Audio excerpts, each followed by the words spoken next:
check it.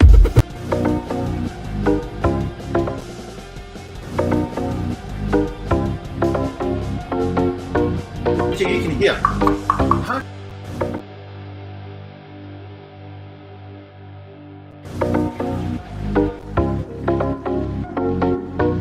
Check it, you can hear. 100% infill. Huge thing here. This is also on island. I mean, can you even see it 3D printed? Oh no, even play around. It's very nice. So we are in the lab. 40 millimeter tube. Whoa. Be mine. All our different materials. How do you guys like this?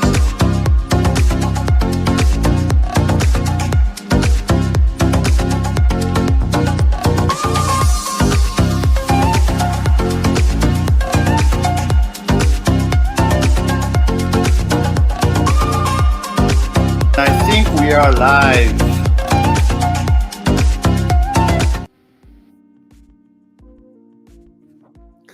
Sorry, forgot to remove every time. How's everyone? Let me. Okay, great. How is everyone? Sorry, I'm very tired today. Long week, very long week. How is it now? Is it good? Can you hear me well?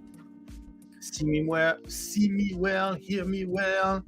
Traxman, how are you? Humble John, Bionic. Refresh? Oh, my mic is not good? Okay, let me refresh.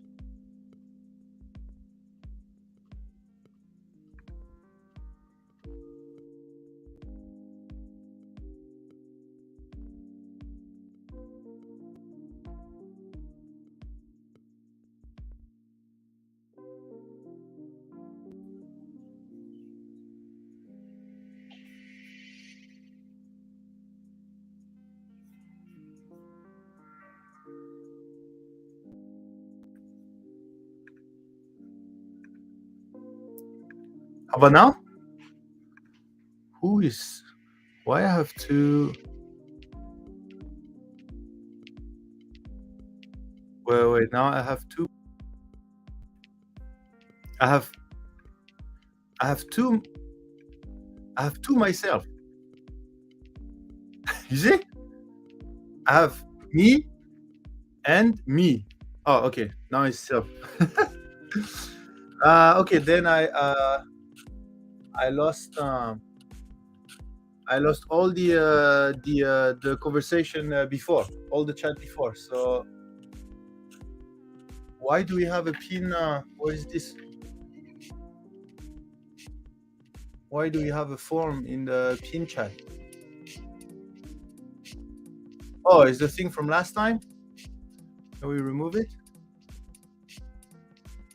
Okay.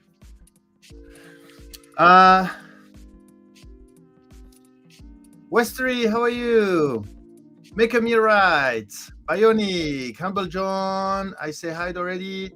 Buildersmark, Nightcore, Nervous Pajama. Who else do we have? Jolfi, Nonfa, Matt German, Kaz. A lot of people from YouTube today. That's pretty cool. And Make a me right. You're on YouTube. Okay. Pretty cool. Austin, how are you? Great. So today will be let me check this one. What was my title again? A little bit of market landscape. Yeah. So today I would like to talk about market landscape. Basically, I would like to see a little bit how you guys see the market. Like for you, who are the top 3D printer brand at the moment, Filament, and then popular hot end, and I don't know, the most used build play, this type of thing. Like a little bit of market landscape on what's your vision on the market, kind of. So that's going to be the main discussion on today. Doing good. Just found out I don't have to have surgery on my shoulder for the injury from... What? Oh, then that's good, right? If you can avoid surgery, that's very good. Then that's very good news. Uber Monkey, how are you? DMAT, Zombie, sure. Zombie, sure. Where are you? There you go. Well, I don't know if you can see, but I'm really tired. Really tired. My brain is not completely active at the moment, so I need to maybe drink a little bit of water, because I'm not awake. I can feel I don't have the energy. I'm not awake. A little bit of water. I need to wake up. The spool adapters you all designed for the Bumbo are great so far. Nice. Grip Gear 3D. Actually, I saw that it's still our spools is growing in the trending models, which is pretty cool. We are now 1, 2, 3, 4, 8. We are now number 10. So it's pretty nice. If I share, let me move you guys here. And I actually just asked our product team if they can quickly develop a 3 kg version, because apparently the design itself is working fine. So if we can have a 3 kg version, that would be great. Is there anyone that are using 3 kg here? And do you have any particular issues with the cargo spool? So you see, this is the trending model on printables, and 1, 2, 3, 4, 8, 10. You see, we're number 10 here. It's pretty cool. We had 800 plus downloads and a lot of very good feedback. So we had a few more feedback since last time. So pretty good so far. No issue using there on the AMS. It's just this one I didn't understand very well. Remove support from under the edge clips, or the holder will not go on. Oh, now I understand. Oh, do you need support? Do you guys print the clip? So I think he's referring to there is this clip on the side. Let me check. Can we see that here? Hey, what is the they use this? What do they use to move from right to left? Eh? Shift? No. The wheel? No. Shift right click? No. Shift one click? No. How do you do? Maybe you cannot. Maybe control right click? No. Okay. Anyway, you see the click here? The clip here? Then I guess what he's saying is, if you forget to remove the support from here, then yeah, it won't clip anymore on the it won't snap very well, right, on the product. So anyway, we continue to have very good feedback. I'm happy that because a lot of people think it's for the AMS, but it's for any type. And here's a great example actually. You can see even the inside help for the for this kind of spindle, for example. It will be much smoother to spin on the spindle here. So pretty good. Hold the scroll wheel.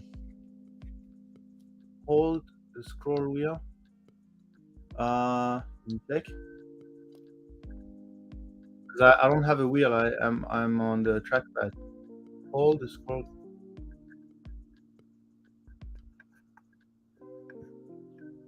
No. Maybe this. No. Maybe this. No, I don't know. I have no idea how to move from. Yeah, I don't know. Anyway, that workbench. How are you? I'm doing well. A little bit tired, like I said. A little bit tired. The design is called the Pumpkin. It's for the Laxoid army I'm making. It should be out around 9 p.m. A new model again. Maker Me Right. That is Kieran from MakerDeck. He uses support, so it sticks better for him. Okay. I've been using the spool without the adapter with no issues. Yeah, a lot of people did. But also a lot of people had issues. And also some people were on the fence on whether they can use or not, and that basically tipped them over, they can use Carbo Spool, right? So which is good. I use 3kg and have no issue with the Carbo Spool. Okay, 3kg not yet, will be in the future. Yeah, because the 3kg is also I don't know if you would have more issues, or well, I guess you don't have the AMS dust issue, because the number one issue was the dust, right? That was the number one issue, and yeah, so that's the one we wanted to solve. So if you go this way, 3kg, so these can even if it create dust, it's not going to affect any hardware, right? So the issue number two is friction, and depending on what type of roller you're using, depending on the whether the shipping went well for the spool, then maybe you don't have much issue.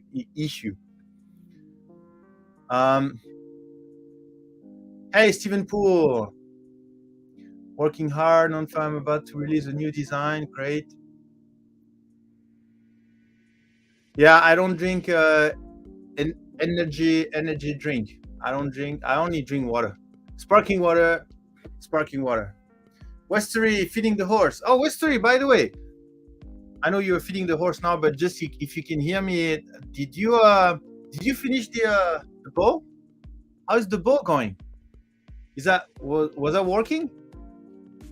Fast attack car with 6 wheels. Joe Garaska, how are you? Can't print it on a 200mm printer.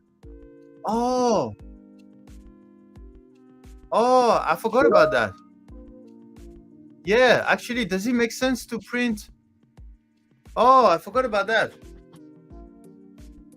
Does it make sense to have a 3kg ring if most of the people cannot print? Let me check. What's the dimension again? Spool dimension, 3kg. Let me share that again. So 3kg Carbo spool, spool diameter 250. 250 means the ring will be 252, let's say 253. 253. So you mean the bed needs to be minimum 253 by 253. Yeah. So either, yeah, that might not be a very good idea, right? So either we need. Oh, sorry, Zombie. Did you just arrive? I hope you just arrived, because. Hey, Zombie, sorry. Okay. I can hear me. Yeah, I can hear you. My screen is, I broke my screen, so the part where you are is like on the broken screen. Sorry. Yeah, actually, I haven't thought about that. I haven't thought about the fact that most people won't be able to print the adapter for 3kg, so we might. No, I feel like a lot of people who print on 3kg have a bigger printer, like a 300mm. That's just my, what are you gonna print 3kg with, unless you're doing a lot of little things? Yeah, well, we have. I know a couple of users that are using 3kg on their Bamboo because it goes fast. But I know also some people that just use the AMS and put 4 times the same spool, and it just automatically goes to the other one. What I was thinking is, since the middle ring actually snaps in very well, you could omit the outer ring and just have a middle snap-in piece. So just to help with that worked perfect. Spindle holder, right? Instead of the spool rack. Yeah. I don't think many people are using rollers for those big of spools. Anyway. I hope not. Good point. Yeah. Good point. Great, Joe. That's a good idea. Maybe just releasing a hub that you put inside on each side, and then that's a good idea. Good. Yeah. I have work to do. I will send Polymaker the mega file. Looking forward to it, Maker. I don't know if you know Zombie, but Maker Me Right has a huge army of model. I mean, Yeah, it's an army model, like well, he's not a, making a whole game mode about it, so yeah, he needs all the exactly, models. exactly. Actually, what's the name of the game already? Doom, Beacon of Doom.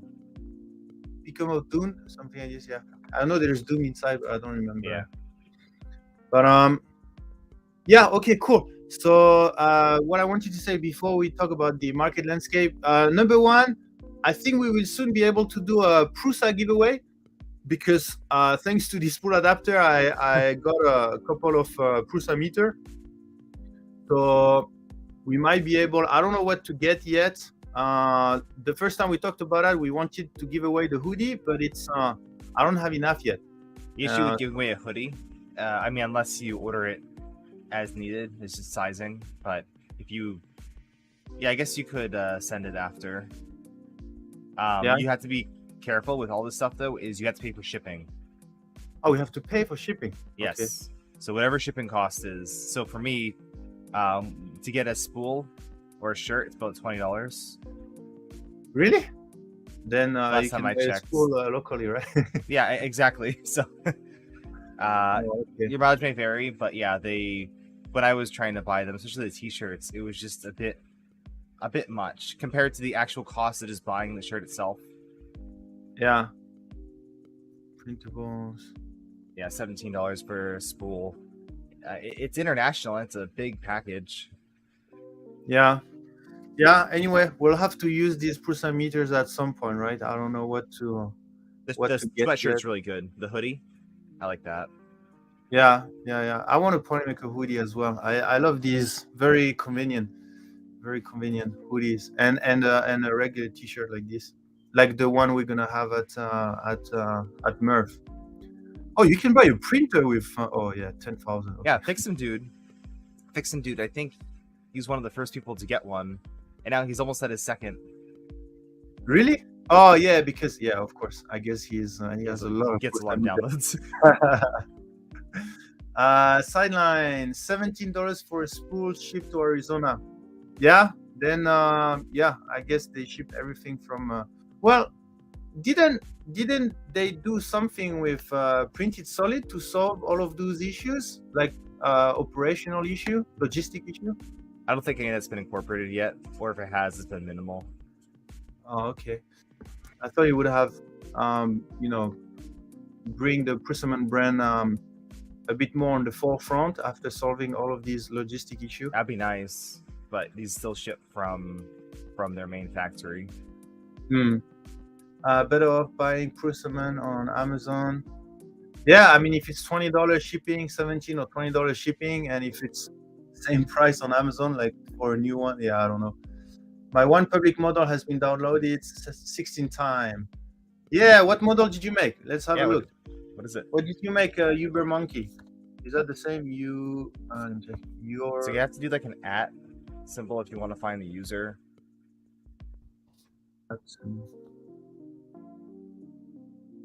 Oh no! That's so you not have a either different name.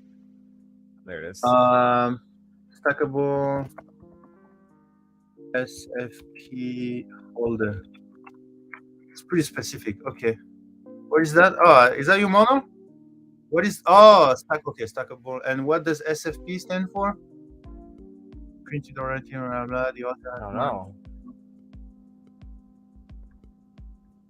I don't know. Is that the thing you put in the kitchen? You put your it's a data center networking thing. Ooh, the check is live. Okay. Why not wait and get a bigger order beside everyone else international? Spend $1 bazillion for shipping. Bigger order will give you free shipping. Is that what you're saying, Peslis? It doesn't give you free shipping, but at least it didn't for me, but you get more stuff at the same time. Oh, okay. So like you pay, instead of paying $20 for a spool, you pay $20 for 5 spool, and then it gets much cheaper, right? Okay, yeah. Anyway, just to show you that I have these Prusa meters. These are for everyone, right? I mean, for everyone. We'll have to do a giveaway, right? But if you have ideas on what to do with it, just let me know, and I will just use them. Either way to get more, or because we don't need them, so. KG Next, just I want posted a you new to talk. model. Yeah, Um, it's a big rig truck, based off of um, the thing I'm printing for Murph. Oh, oh, what? oh, okay, okay. Those are What are those? Is that an Ethernet plug? yeah, they're for servers. It's a Oh. essentially it's an adapter from fiber to regular Ethernet. Oh, I was thinking it's Oh, like the I kitchen yeah, I itself. forgot. That's very specific. That's very specific. I like it, but man, Oh, okay, okay. And does the adapter gets hot? Do you have some issue? Do you have some? this isn't in use. This is just for storage, I'm guessing. Oh, just a storage. Yeah. Okay, it was. Oh, okay, got But it. it's a lot better way of storing them than just throwing them into like a bin. Why do you have that? Why did you have I- to design that? Is that why do you have that many adapters in your home that you need to design a storage? One recommendation I'd have is put this picture in the actual like main printables. Oh yeah, good idea. Because there's just models right now, so I want to make sure Yeah. that's in there so people see it. Putting it here, you will get more clicks on what's this. Oh, cool. I could do that. Data center, okay. Yeah, I didn't know that, but I heard that the what's that? What did I learn already? Yeah, I think like 2 or 3% of the worldwide electricity is used by data center or something like this. There is something lot. that I learned about data center that impressed me. It was like this huge thing that are and apparently that's one of the reasons why data centers are in like cold countries so that they don't have to cool down. Like they put it in snow countries and Makes sense. yeah. So because I was thinking all of the pictures that you store, the movies, and like all the data that are online, right? A lot of people think that here's how I learned. Okay, I remember now. It was an advertisement about cleaning up your emails and for sustainability and to fight against global warming. And I was like, how cleaning up my emails will fight global warming, right? And apparently, it's not because it's online that it's not affecting our world, right? Everything is stored, and the more data is online, and the more we have to have all of these centers that are consuming a lot, and then and that's how they fight global warming. If you clean up your data online, you don't store things that are useless, then we don't have all this huge data center. Anyway, side topic on an article I read. Bitcoin mining, all of these, yeah. So just sharing some stuff I've read. The second thing I want you to talk about is a video that was shared on Awesome Content. Let me check. Oops, sorry. Let me check.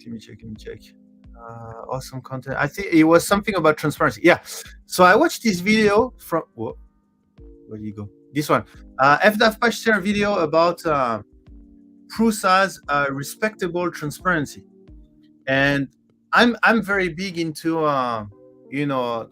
relationship between companies and their customers and their users, right? And transparency is also something I'm really interested in. What's transparency? What level of transparency do we need to have, etc. And I wanted to make the stream on that video, right? But I think, did you finally play around with Forest Smooth Transparent? I've had this for a while, but Okay, yeah, it's pretty cool. It's Yeah, literally this is- transparent. But did you watch that video, Zombie? I have not. I haven't really watched a lot of videos recently. Yeah, so I did watch it, and I don't know. I have I have a few things to say, but the problem is I want you to do this today, but I was thinking let me read the actual article first. There is, the full blog is here. Let me read this first, and then maybe so we may gonna talk about this next Wednesday. But I thought they did something big about releasing some information, blah blah. But when I listened to this video from Grant, I really don't understand what's transparency, or I may disagree with what's transparency, what's not transparency. Because when I watch the video about what they say, I don't see much that is related to transparency, or I don't see much that other company are not doing. There's a few of them I completely agree. Maybe this or like water consumption. It's not something that a lot of company release, but I don't know. So for those that watch the video, let me know what was your feeling. But I do have some things to say, specifically that we are also trying to be I wouldn't say transparent, but we are. I make a difference between transparent and open. Open means if there is question coming to us, we will just we will openly answer, and we have nothing to hide, right? Transparent, I don't know exactly what it means. Is transparent releasing some data that something like this, or what? So what's transparency, right? So anyway, they have a huge report. I started to read the report, but maybe just my personal thing, but I don't see anything. It's a nice report, don't get me wrong, but I don't understand what's the relationship with transparency, with a company being transparent. The report is amazing, but I just don't understand the relationship with the video Grant made. So I want you to talk about that. But let me read that report first, and it is interesting anyway. So if we do a stream on that. But anyway, just wanted to throw that out there so that if people want to watch the video before our stream, because you will get frustrated. I know a lot of people are frustrated when I review a video because they cannot watch the whole video. I pause every 10 seconds. So just watch the video. Oh yeah, that's a whole stream for sure. just watch the video before next Wednesday, and then just give your own judgment, your own idea on everything, and then we can talk about it. And my last thing, before we do the market landscape, is we have started distributing coupon, or we have started recording the wins, and I think it's going in average. People are winning between $50 and $100 coupon. So again, I wanna highlight our TikTok game. If you go on our Discord. Sorry, it's getting hot here. If you go on Discord, TikTok game, we have much more entries than we thought we would have. So that's why we are a little bit behind when it comes to post. So the last post was this one, and maybe Medic forgot to put a star, but I saw it was posted. So if there is a star, it means it was posted. So the next one is going to be from Kevin, and then Nervous Pizama, etc., etc. And the first one it's been already a week. And I saw that they had more than 500, more than 1,000 views. So if you remember well, it's $50 coupon, $100 coupon. There is one video that is at $150 coupon. So this is huge, right? It's really big. So again, I just want to highlight, if you like being creative, doing a short format video, vertical video for our TikTok, you can upload one video per day here, and you can win coupons depending on the number of views you are going to have on our official account. Stephen Poole, for example, I think he has 3 videos so far, and I think one of his, for example, Stephen Poole, I think he has a video for a P1P cover. By the way, if you make a video, don't make the first frame black, because otherwise you see how it looks black. And so try to make the first frame attractive of your video. Okay, here you go. For example, Stephen Poole is here. Stephen Poole haven't reached, I think it's been maybe 4, 5, or 6 days, so he still have a couple of days to go, but he's already at 2,100 views. So 2,100 views, he's already at $150 coupon. So another 2,000 views plus 3,000 views, then he will get a $200 coupon, right? And I think that's not his first video. I think he has 3 videos. So that's like almost every day you're gonna receive your $50 to $100 coupon. That's like, if you get 100 coupon per day, that's like $700 per week. That's like well, it's not a salary per month, but I think it's way above what you would spend for your spool. So, you know, it's again, I won't stop highlighting how this way is a perfect way to feed your hobby / addiction. Okay, great. I think that's what I wanted to share. Yeah, it's pretty intense. There I am. Oh, sorry.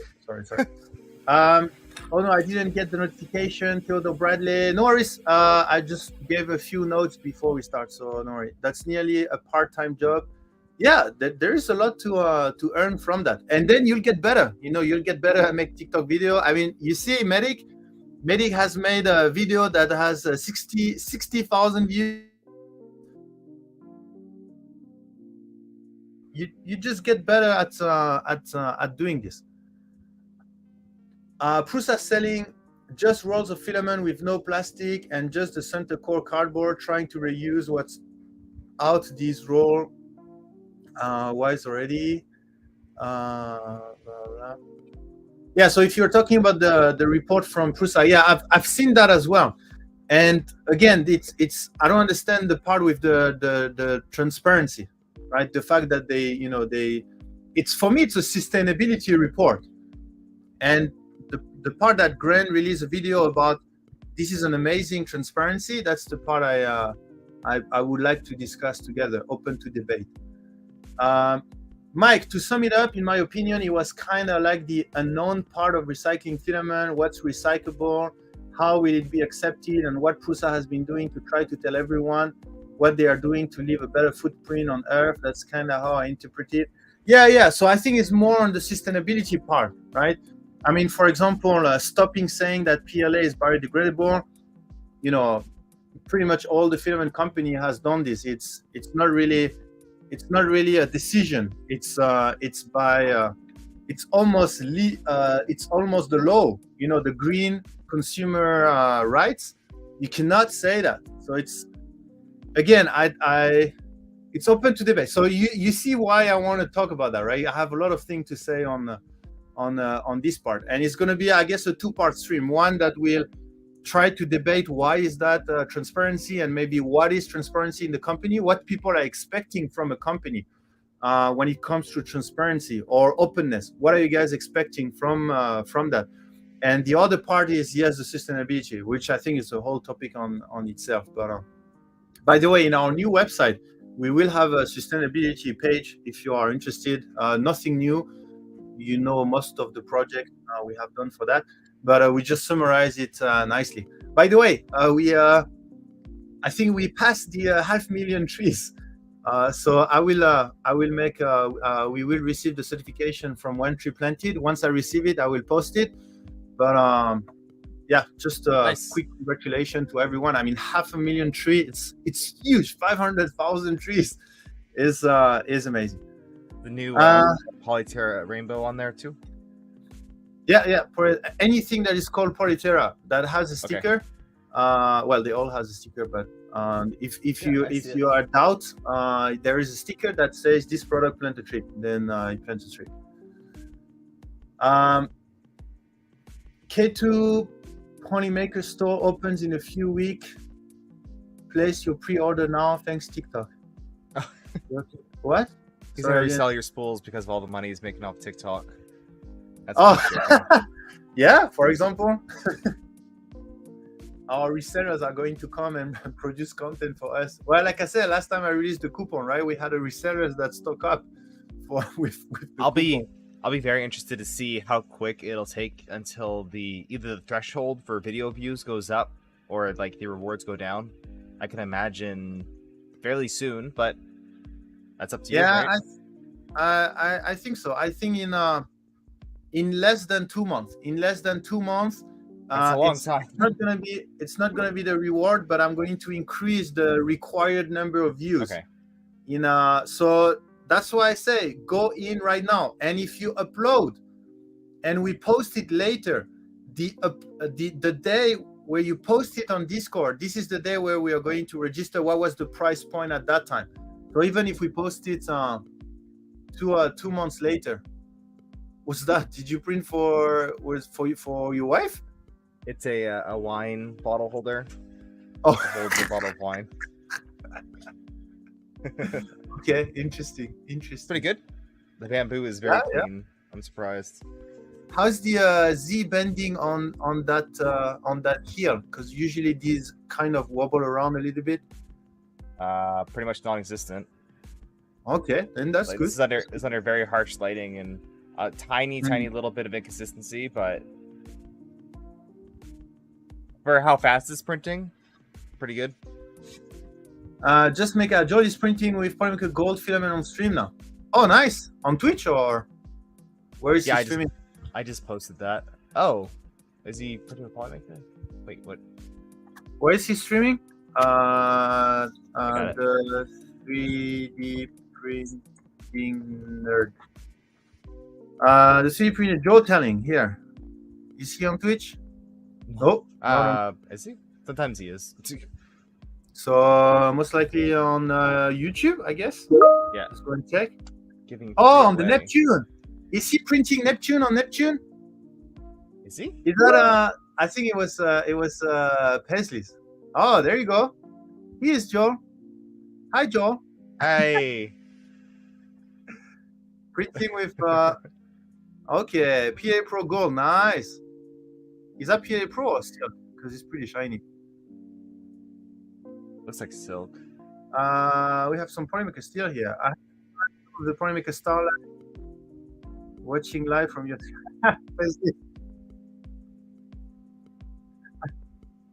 nice.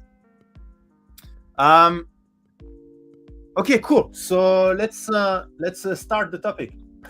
Rise of the Podcast. Thank you for the raid. 27 people. Thank you.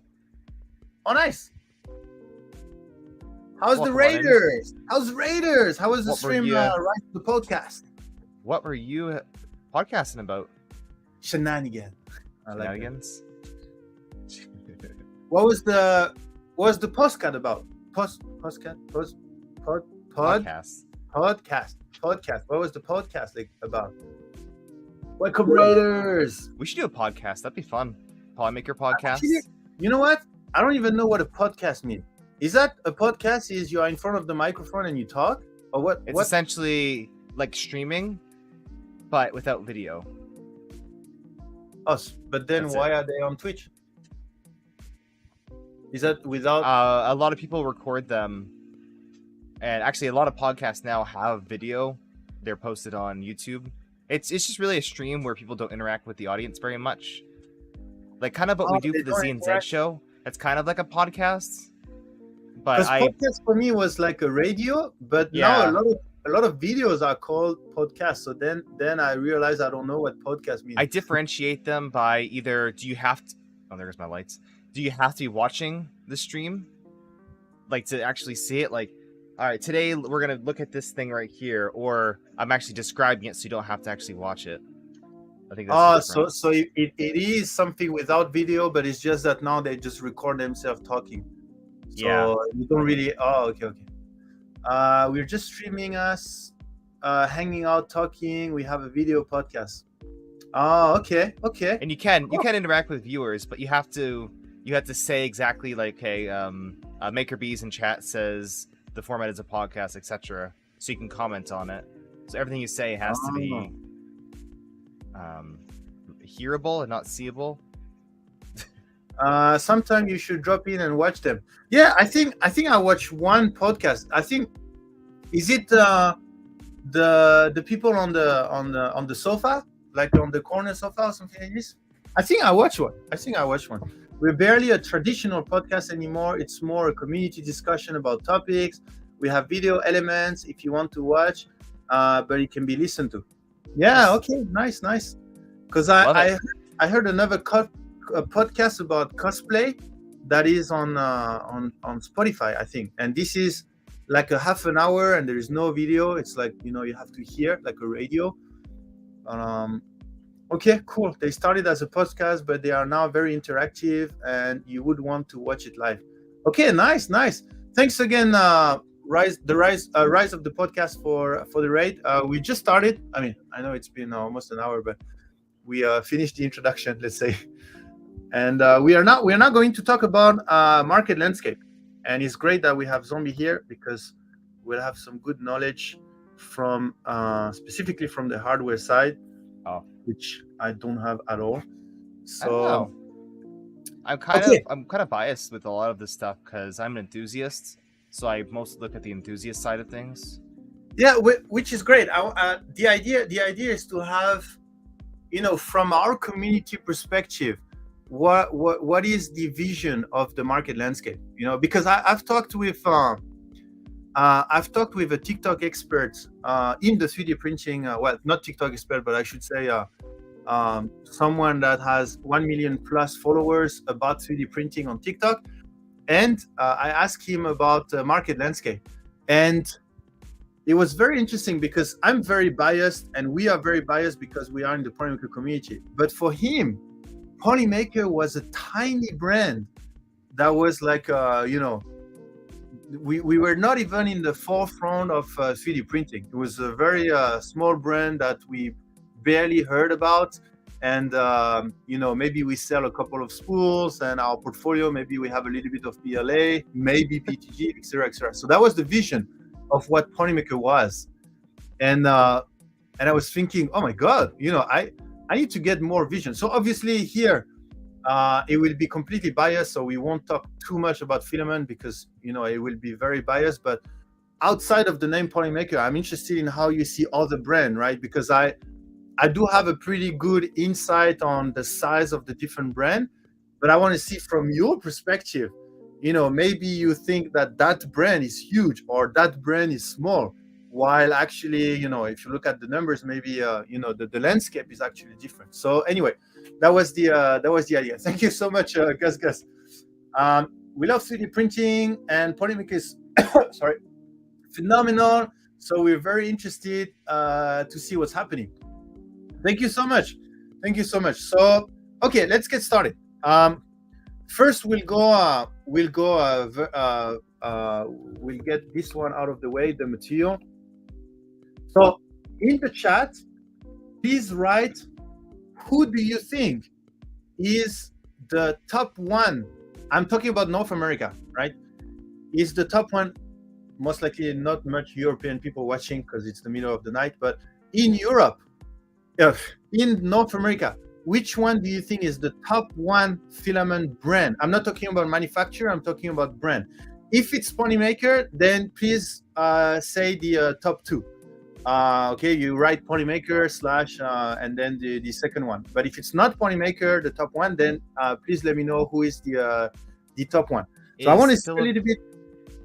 Yeah, go ahead. Sorry. Is Filamentium in EU?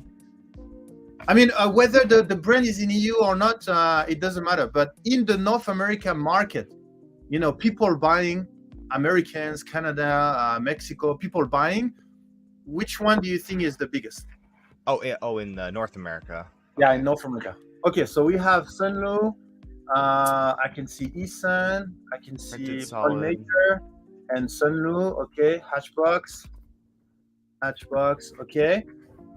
Everyone, Bionic. Okay.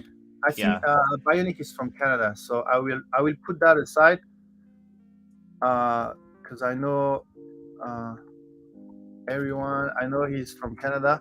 Are we just listing off all the brands, or do you want specifically the ones you think that are people think are? No. I only want, so it's one answer per person.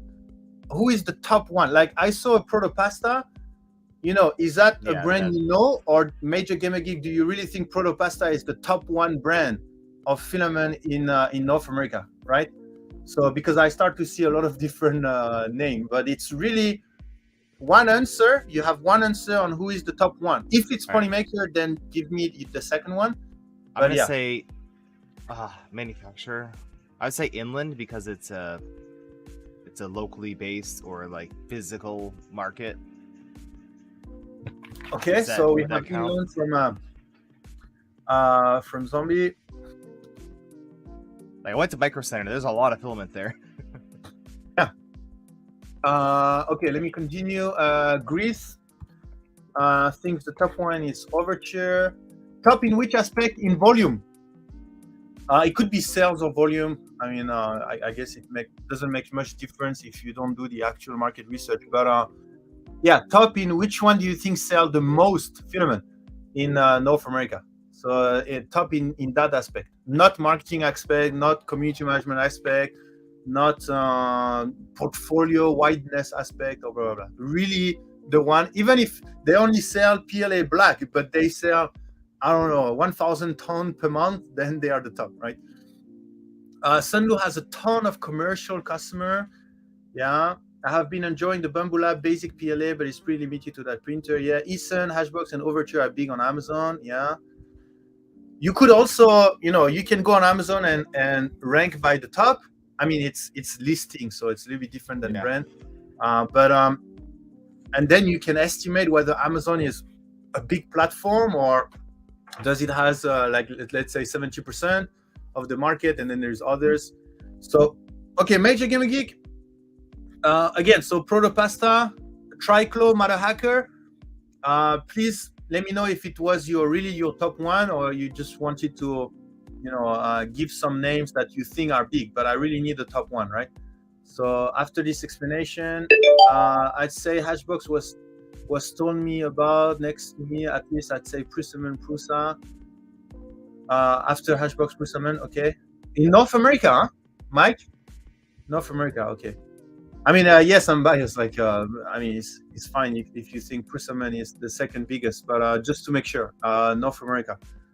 Market share, quality, market share and STO in volume. In terms of sales or quantity, top one on what? Yeah, sorry, I should have precise, but at least it's clear now. I think I saw Printed Solid on there. Okay, I'm just scrolling.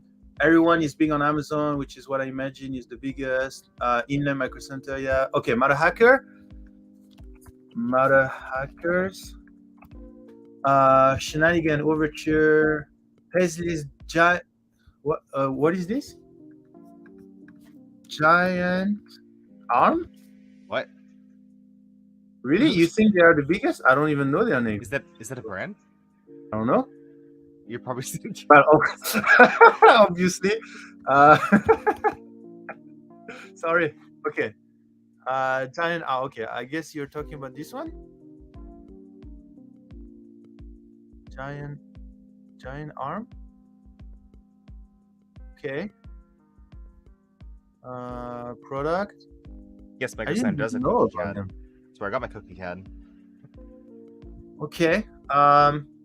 Yeah, I don't even know about them. So if you think they are top one, then I should learn about them. I don't even know about them. Yeah, Builders Mark. The goal is to do a poll after that, but I just want to collect the big names. But I think we are more or less there. There is one more that I don't see there, which I'm surprised. But blah blah blah. A lot of cardboard, yes. Inland. Probably Hatchbox, yeah. Stratasys. Well, Inland may have a brick and mortar availability, but their own may make Center Stone. That it was the IC3D. Okay. Oh, Atomic. Hard to say, to be honest. I mostly use Polymaker, but I have heard King of Plastic in Ohio, Protopasta. Never used either though. Okay. Okay, so Amolen, okay. So again, it's the biggest one, right? Printed Solid, okay. Solid. Okay, we're good. I think we can. Blah blah blah. Giant Arm is popular. Yeah, that's good to know. Giant Arm is popular. I'll be honest. I didn't know about them. I may know the supplier name, that's why, but I don't know that specific brand. I don't know. If we were doing Europe, I would get Hashbox, but I think the price hold them back in the US. Giant Arm is the best reseller sub-brand. Printed Vision, I think you answered already. So please play the game properly, right? Give me one name. Don't give me all the, all the brand name. The idea is just one name that, you have to make your own decision yourself, right? And give only one name, because I see a lot of different names, but from the same person. Okay, so let's run. How to do which software do you use already, Zombie, to do the quick poll? Oh, geez. I use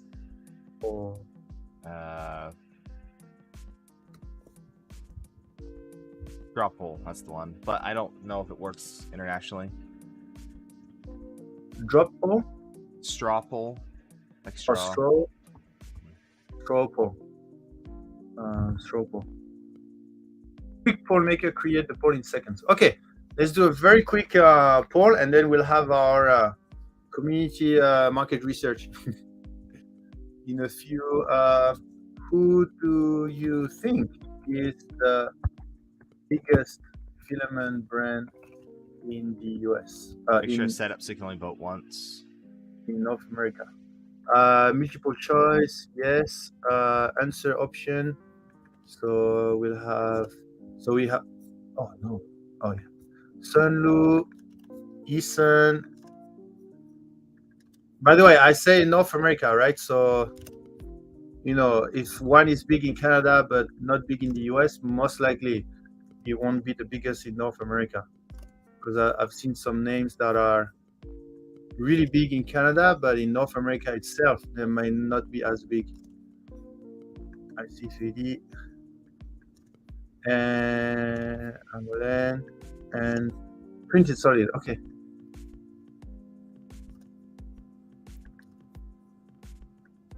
Okay, now you will be able to vote for one, and you can only, I think, how do you say that? Allow selection of multiple option. No. Require participant's name. No. No. Okay. As long as they just vote once. One vote. Okay. Strict checking. With strict checking is enabled, additional measures are taken to prevent vote tampering. Okay, great. No, you have to worry about that. No. Okay. We're not kind of bots for a 5-minute poll. Oh, okay. Okay, create poll, I guess. Is it? Create poll. Yeah, I think it's your admin rights are only temporary. Claim your permanent admin right, blah blah blah. And then I just share this. Share the link. Okay. Successful copy. Okay, so there you go. You can use this, and yeah, let's do it quick, right? Just whoever is listening at the moment, just quickly click on it, and then we'll see who is the biggest. Oh man, you put Polymaker in there. I thought you were supposed to not have Polymaker, or yeah, I will leave it if people, but we'll see how it we don't, if it's first, I won't consider it as first, obviously. But sure result. So yeah, do your best to not be biased by the fact that you use Polymaker, but I know that you will be pretty biased anyway because of where we put the link. Okay, so we have total vote 20. We have 70 viewers. So I just pin, just click, quickly vote. Takes 3 seconds depending on your internet speed, and then it should be good. And the awesome. Oh yeah, and then at the same time I will open the giveaway. I forgot. So yeah, check the pin post for people that just arrived. Check the pin post and vote for the top 1 brand in North America with the least bias possible. Exclude winners when doing multiple draws. Oh, nice! They just introduced a new thing. So now we'll be able to exclude the winners when we do multiple draws. Oh, nice. My insurance company is going to have some question about what Ponymaker is when I submit the claim for my house fire last week. Oh, you had a house fire? Oh, sorry to hear that. And no. so it burned through all the filament, and you had a lot of filament, so that's why you're gonna put in the insurance, and then they're gonna say, what is this 10,000 worth of of Ponymaker? What? Yeah, that would be kind of a nightmare. But yeah, it's not funny. Sorry to hear that. No. Hopefully nothing serious. I had a house fire once, but it was like one room, and it was pretty quickly under control. I'd probably rather have a flood because you can just dry the filament, but you can't unmelt the filament. A flood would probably be better because you can just dry the filament. Yeah, well, except if it's full of PVA, but Oh. could you share the link for the YouTube? I'm so sorry. Oh no, I'm so sorry, the YouTube guys. I'm so sorry. There you go. Put it in YouTube. Yeah, I'm gonna post it into the regular chat. Wrong chat. Sorry guys, I posted in the Twitch only instead of the both one. But I don't know how to pin it though. On the, let me check. Put user in timeout. No, I don't want to put myself in timeout. Yeah, I just posted it. So yeah, for the YouTube people. Oh, okay. Now we have more votes coming. Okay, sorry, the YouTube people. Oh, it's pinned already. Yeah, Subsector. It's pinned on Twitch, but it was not pinned on YouTube. So yeah, that was the issue. Okay, great. So I think we have a little more that are coming in. 34 votes, 72 viewers. So if you're watching, if you hear my voice, I think Loyal always do that. If you hear my voice, please click on the pin link above and select the brand that you think is the biggest filament brand in North America. Biggest by the number of filament they sell. You think they sell a whole bunch of filament. They're really big.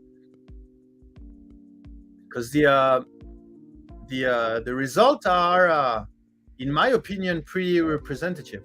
So we just need a little bit more because, we have a funny thing.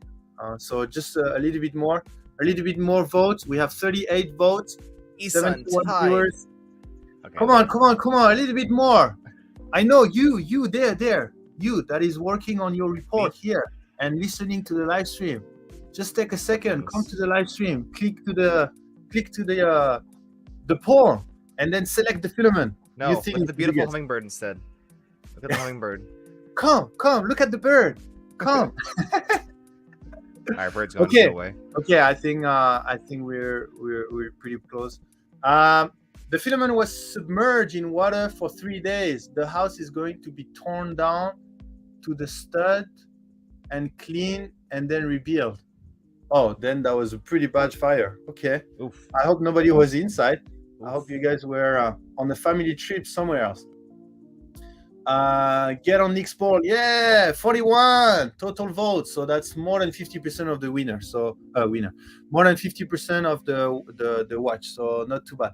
So here's the result. Please vote before the result.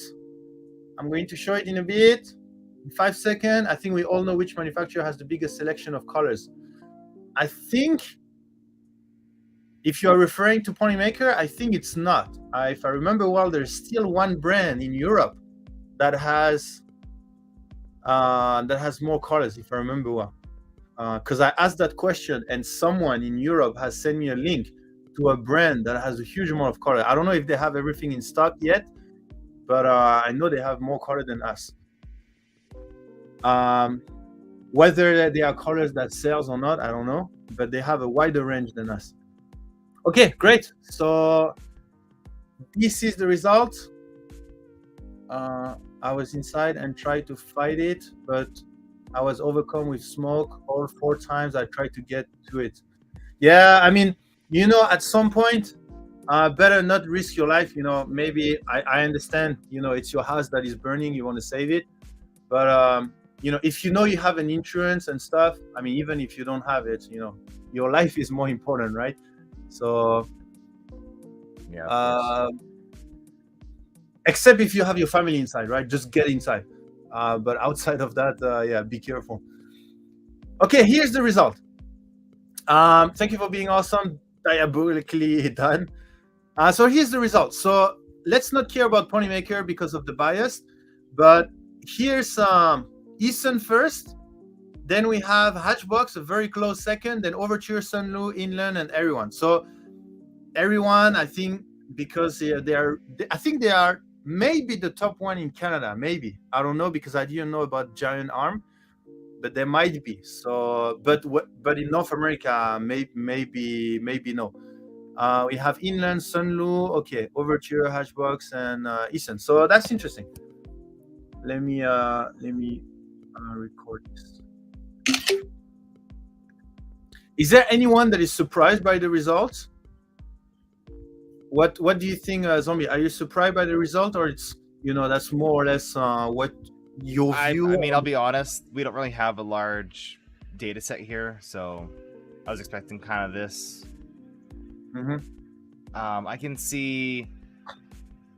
I was thinking there'd be more Overture because I see a lot of that on Amazon and in all the 3D printing groups. When I see Filament, it's a lot of it is Overture, a lot of it's like Eason, Sunlu, Inland. And for me, this type of small survey, I mean, I think we had 42 votes or something. This type of survey shows more the brand awareness more than the actual sales, right? I mean, it's difficult for you guys to know exactly, how much everyone sells, right? But let's say, for example, if we take Overture as an example, as Zombie just said, maybe Overture are selling a lot to people that are not particularly involved in the community, which means we don't really hear about Overture, but maybe they're big, That's and true. maybe Ponymaker, like for example, why Ponymaker is at the top? Is it really because we're selling the most amount of filament in North America, or because all of you has heard a lot of time about Ponymaker? Well, most likely because you heard, right? I sure hope so. And that's- yes, the majority of the 3D printing community is offline, like not involved in like Discords and Facebook groups and stuff like that. So the good thing, what I believe in though, is that usually the community will be representative on how the market will be shaped a little bit in the future. For example, if the community now is really into this, then it will just organically spread out to the mainstream, just because the community, I consider them as more early adopters, and if the early adopters has accepted it, confirmed it, then poof, it will slowly go to the mainstream. So this is one part I believe in. Kedu Kevin, it's really still Ponymaker to me. Yeah, only the true people will understand what you have wrote, Kevin. like Little John, for example. Sorry, let me go back a little bit. I saw some messages. I did expect Hatchbox. I guess I did not, right? I noticed that in English, people easily forget the not. So now I add the not when I think it should have been, right? So Major Gamer Gear, I guess you wanted to say I did not expect Hatchbox that high nowadays. Yeah, I mean, Hatchbox, for those that are not familiar with the history of the brand, is I think one of the early brand on Amazon, if not the first brand on Amazon. So yeah, I guess the older you sell on Amazon and the more you can maintain that position. Do you have some analytics that Polymaker can share about their market share? Well, it is. Let me think. I can tell you a few index, because the actual internal report on how we have our market share will be based on our actual sales and revenue, right? So it's basically telling you, what's our revenue and what's the volume. So again, by the way, talking about transparency, are you expecting a company to, give you their sales, etc., blah, blah, blah? Because, like, for example, right now I'm basically saying I don't want to share our sales. How do the community receive that? Oh my God, Polymaker is so close, blah, blah, blah. Or you are like, yeah, okay, that's normal, blah, blah, blah. That depends if So- you're a public or a privately traded company, or if you're not traded at all, etc. Yeah, If yeah, you're not yeah. publicly traded, then you have no reason to share your revenue. There's a large computer store chain, but what I can say diabolically, Dan, what I can say, Dan, is we're using things like data scraping on Reddit, Google Trend, Facebook, Twitter. We do a lot of data scraping, and then we forge an idea from there. There's a lot of tools to get Amazon estimated sales from a lot of different brands. So we use a lot of this kind of thing, and then we build our internal report, right? So using our real sales, and we also have some obviously some extra data outside of that. But yeah, if people really dive into that, you would be able to know more or less what's going on. There's a large computer store chain called Canada Computer that carries FlashForge and Sunlu. I can see those being large sellers because you can walk in and buy them. UberMonkey, yeah, depending on how is the percentage of offline sale. Like if I ask you guys, what do you think is how much percentage of the filament are sold online? How much percentage of filament are sold offline? Are you saying like 90% online, 10% offline, or 50-50, or something like this? Like, what would be your answer? Like, for example, Zombie, what would be your answer? I feel like a lot of sales is shifting to online. I just don't see a lot of in-person sales anymore. Is that the question? So, for example, UberMonkey thinks it's 60% online, 40% Yeah, not offline. even. That's I would say 90%, at least 90. That's surprising. 90% online, 75 to 80% online. Yeah, I would be more towards that, like 80-20, if not 90-10. Even industrial customers, they don't go to the store and pick up their pallets of filament. They get that shipped. Yeah. And if the people that go into stores only buy 1-2 spools, that's not going to be a lot compared to the people that are really using filament. Oh, sorry, UberMonkey. You are about 60-40. Okay, got it. But like from a consumer, okay. So it looks like we are more or less on the same page for most of the people. Okay. Like 90-10. Okay, cool. I think that online sales represent over 90%. Yeah. So I mean, what are the offline sales? Pretty much what? A large percentage of the offline sale is Micro Center, right? Do you guys have any other store where you can actually buy filament? Like, can you buy that on Target or Walmart? Walmart, they used to have a brand, but I think they stopped, if I remember well.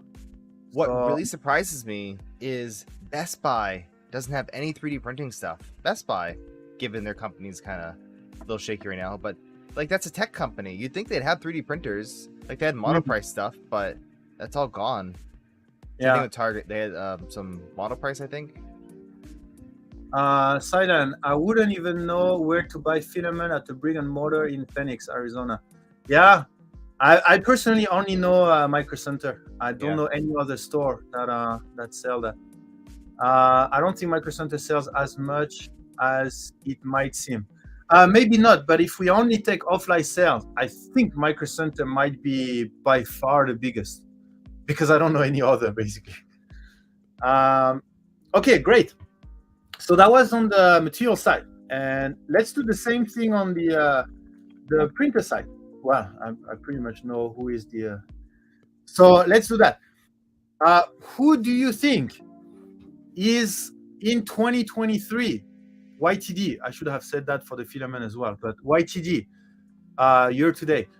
Who is the biggest 3D printer brand in terms of volume? In terms of wait.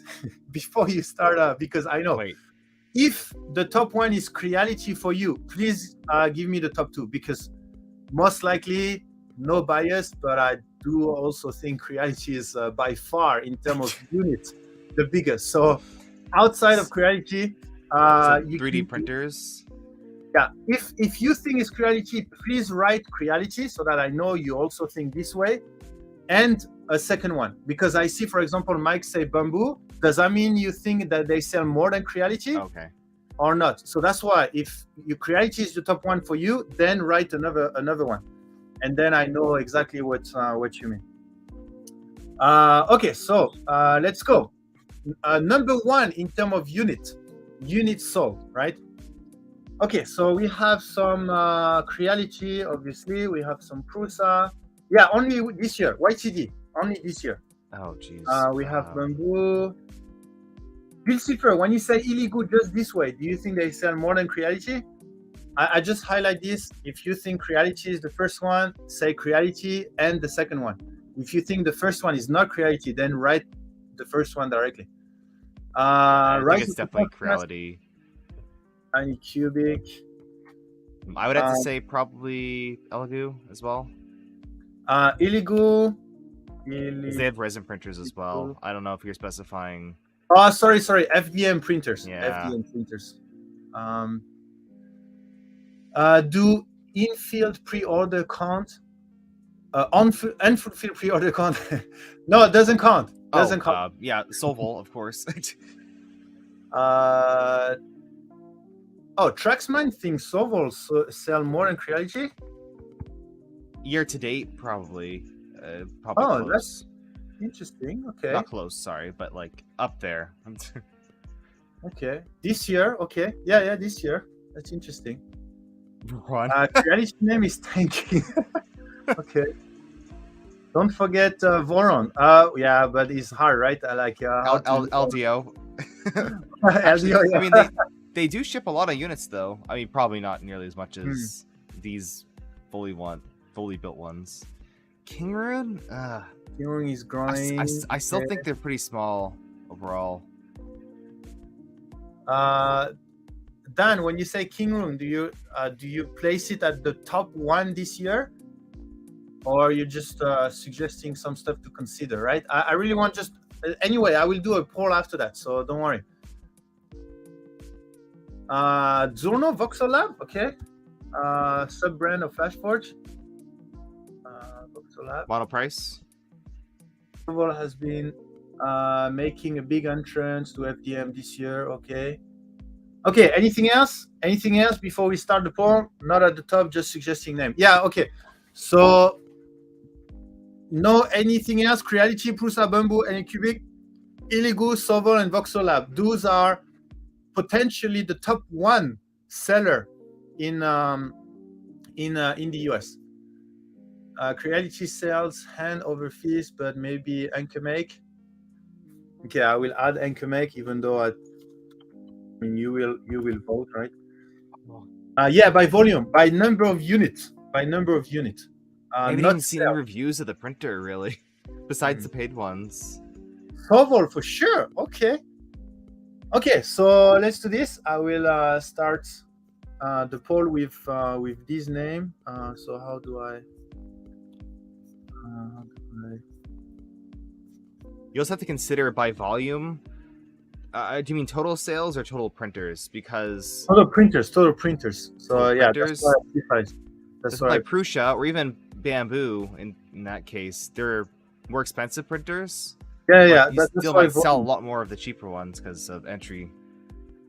Yeah, like people that receive a printer, so it's units, really units. Cubic, really good. It's funny. I think mainstream is still Creality, even though there are other options. People they still think of Creality as kind of a baseline printer. I think Creality is pretty interesting. I mean, let's see. Maybe okay, so it should be fine. Okay, let's see. Share. Okay, you guys ready? Okay, you can vote here. YouTube, I didn't forget you. Give me a second. Oh, sorry. Pin. I already voted on this poll. Did you? Wait, the wait, same poll? Oh, you updated the same poll. You can't do that. You gotta make a Oh, new poll. sorry. Wait, what did I do? Let me check. You'll have to redo it. I need to do a new one? Yeah, a new one, because only one entry. People already voted. Oh, okay, sorry. Create a poll. Biggest printer brand in North America. Choice. Okay, let me copy paste that again. I mean, yeah, I'm pretty sure how it would look like, but I'm wondering what would be the like second, third, fourth.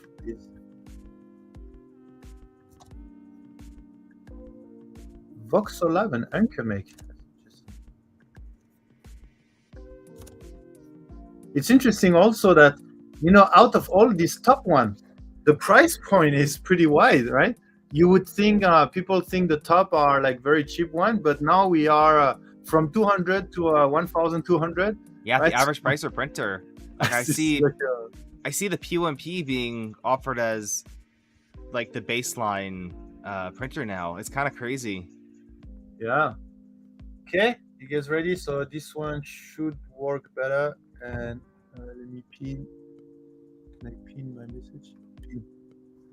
Okay, and from the YouTube people, here you go.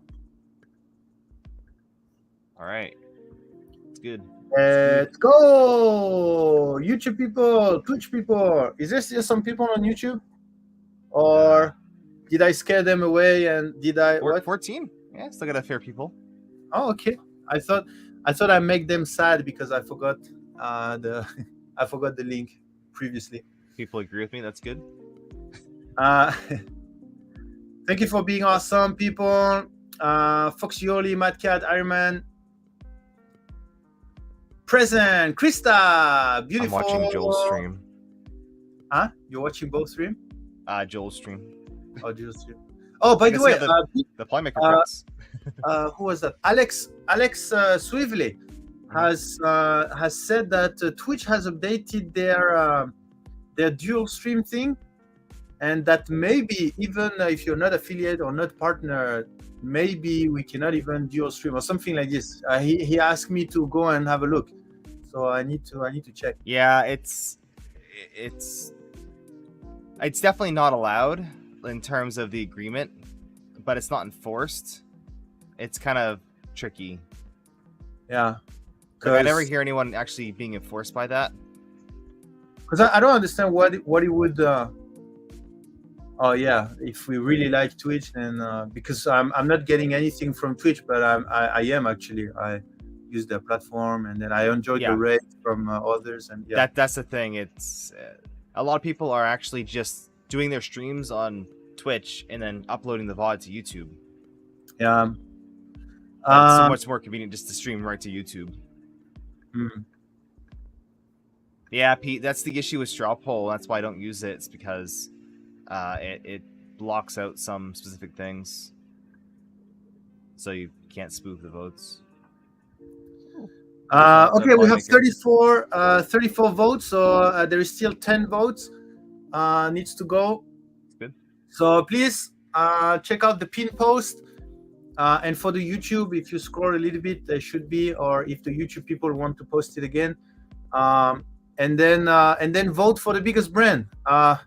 It's funny how it is compared to how the filament market is. Oh yeah, let's see. We should have, yeah. Wow. Okay. Yeah. Okay. Well, I mean, I agree, and then the second two is also what I agree with. So.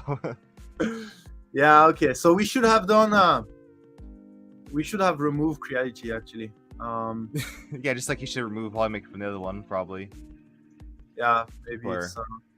Well, but it's good to know. It's good to know that they they are a super powerful company at the moment. This is important because when they release a new printer like their K1, regardless of how it performs, regardless of what happens with it, people are going to buy it regardless because it's a Creality printer. So I think that name is very important.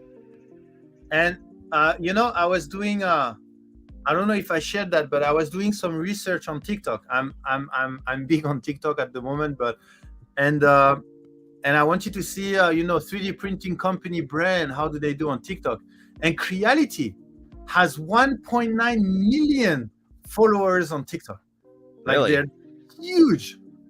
So their name is huge. Even if in the community maybe things has started to switch or move, but and again, remember that I believe that the community are early adopters that are shaping the future. So is there something going on in the next 3 to 5 years regarding Creality, knowing the big difference between what's happening on the mainstream and what's happening on the early adopters? I don't know, but okay, so let me share the result. We have 41 votes. I think you can see them already, but here's the results. The Creality is eating all the other brands. Yeah, it's like Creality, the Pac-Man that is slowly eating everyone. But yeah, and I've seen some people that said that they purposely didn't vote Creality just to see the rest. So that means we could have even more Creality votes here. But I voted Sovol because I think we're talking about year to date, but even year to date. So so if we look at the other one, Prusa, Sovol, okay, that are the second biggest, and then the Bambu, which makes sense, right? The Bambu, from a marketing point of view, they're very big, etc. They have an amazing printer, but in terms of number of units that are reaching people, right, and what they sell, it's still relatively small, right? If you compare it to Creality, obviously, and maybe to Prusa and Sovol, they're still pretty small. Prusa, I'm still impressed to see Prusa there though, because they in the US, I think year to date, I was thinking the Sovol would really eat up the Prusa sales. So it's kind of nice that they are 50-50, which means, well, it's still losing a lot from Prusa, right? I mean, half of their market could have been what Sovol have now, but they're eaten up most likely Prusa's market share. I'd be interested in seeing, obviously these are the numbers we can get, but what are print farms getting for printers now? Because print farms don't build their own printers due to the time it takes. So they're buying printers. I've seen a lot of, like when Micro Center was doing the $100 Creality printers, there was just Creality farms just because they were so cheap. But yeah, what are people are getting? PUMPs for print farms? Yeah, I cannot share much on this one, but I will say I see a lot of Bambu printers. I don't know how the inside knowledge. So Bambu is going really huge on the print farm game. Unfortunately, but I still think Prusa is very strong. The reason is software. The reason is package. But as soon as Bambu puts some resources in, in creating a print farm printer, then I think they will go huge. Because right now it's not a print farm printer; it's just an amazing printer that people do their best to, create a farm out of it. But I don't think they have particularly good software to manage that compared to Ultimaker, compared to Prusa. Compared to Creality, open source, and the community behind to build your farm, etc. So, hey, Distant Medic, how are you? Are you enjoying the HueForge beta version? Oh, Zombie, I don't know if you know, but we had 2 more beta testers for the HueForge. Sean and Medic. So I think Medic has already played around with it. I think he already released he already posted a model. A Lion, I think. Is that a Lion, Medic? I think you released it. I don't know where. Most likely printables. Lionhead. Oh, by the way, are you guys releasing everything on Steve printables or on your own printables? Because if it's on your own printables, then let me create a collection in the Ponymaker On our own printables. on their own print. Oh, on their own. Okay, so let me create search filament painting. Let me create a collection so that people can easily access to all the filament painting STL that are out there instead of going in all the different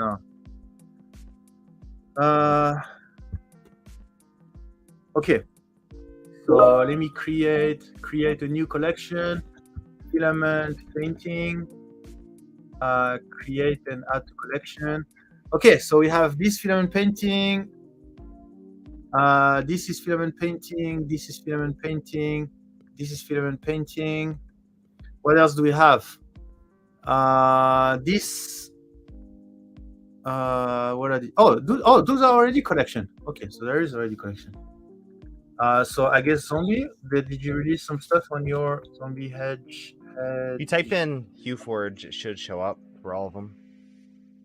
Forge. Oh, I Yeah. typed filament painting. Oh, yeah. I don't Filament even think I painting, have that in there. Film painting. filament painting. Filament painting. You gotta like it too. Come on. Painting. What did you say? Sorry. You gotta like them. Filament painting. Oh, like them? Like this? Yeah. There you go. That's very true. Like, just liking everything. I That's, always like stuff when I add to a collection. Anyway. Okay, that will do the same. Okay, great. And maybe this one, Galaxy Backer. Okay, cool. And then Oh. I can if I go my profile, then I will be able to pin the collection, and then every time someone release, then I will just like model. Where's my collection? Film painting. Okay, great, beautiful, awesome. So let's go back. Okay, great. I want to be a HueForge beta tester. It's coming soon. It's coming soon. By the time you go through the training and all the install stuff, it's gonna be out. I wouldn't really worry about it. The one that was Ender 5 Plus the other week. Oh, by the way, Soval is having a Father's Day sale on their printer filament. And filament, the SV06 Plus is at 319. 319! And the SV06 is at 229. Whoa! Wow, Okay. 229 for that? That's a steal. Glad to catch you live for a change. Hey, Do It 3D, how are you? For this, so the SV06 will be at 229. That means when is Father's Day? Somewhere around June, I guess. Soon, I guess. Because I didn't know, but Mother's Day and Father's Days are different everywhere. They all have their own particular Mother's Day and Father's Day. And usually Father's Day are more together between countries than Mother's Day. Mother's Day are really a different date everywhere. But Father's Day are usually more combined. I don't know why, but the sales is live now. Oh, okay. So I'm pretty sure if you go Soval, you can go and buy. Hashtag ads. Advertisement. This is sponsored by Soval. Father's Day sale, 1 day, 1 hour. You can get oh, there you go, 20% off. Yeah, you do this. Yeah, 2029. Oh my god. Subsector recently got the SV04, and I'm like, I want multi-material. I want to test out multi-material stuff. Oh, nice. Yeah. Of course, an idea. What's so the cool. Pro for? SV01 Pro. I don't know what that printer is. SV05. It looks like, is that like a Creality? It looks like a Creality line. SV05 is the Ender 5. Ender 5, yeah. Did they use the same name? That's a good. That seems like a pretty good price, man. Yeah, too. I mean, look at this price.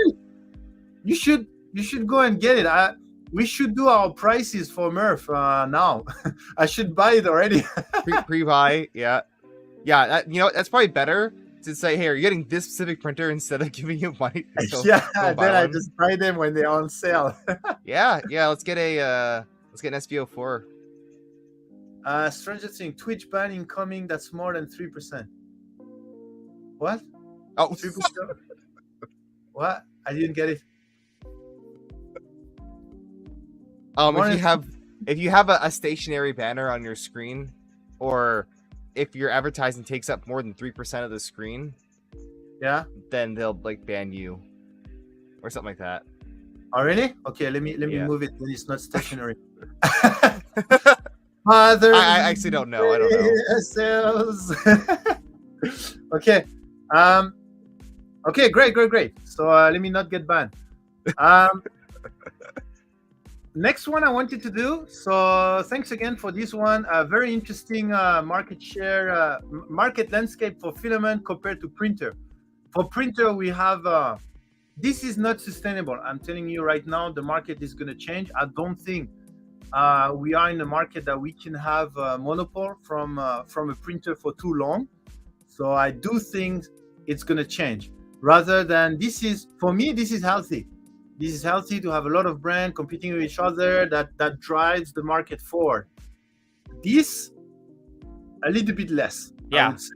So And it's with gonna, this gonna is change. why you see Creality releasing the same printer over and over again. It's the same exact printer. They just add one thing or they change a little bit. And that's been like that for a long time. Because they can. Yeah. I mean, they did, from a business perspective, Creality did amazing. I mean, I don't know their financial, right? But I mean, look at that. There's nothing to say, right? They did amazing. Okay, great. The next thing I wanted to talk about for our website, I wanted to have it must exist somewhere. But as everyone, we go from scratch every time. But I wanted to do something like a kind of not a Wikipedia for printers, but slowly all the information that we are gathering thanks to our community, I would like to slowly put them on the website. So I started gathering a lot of things for our website.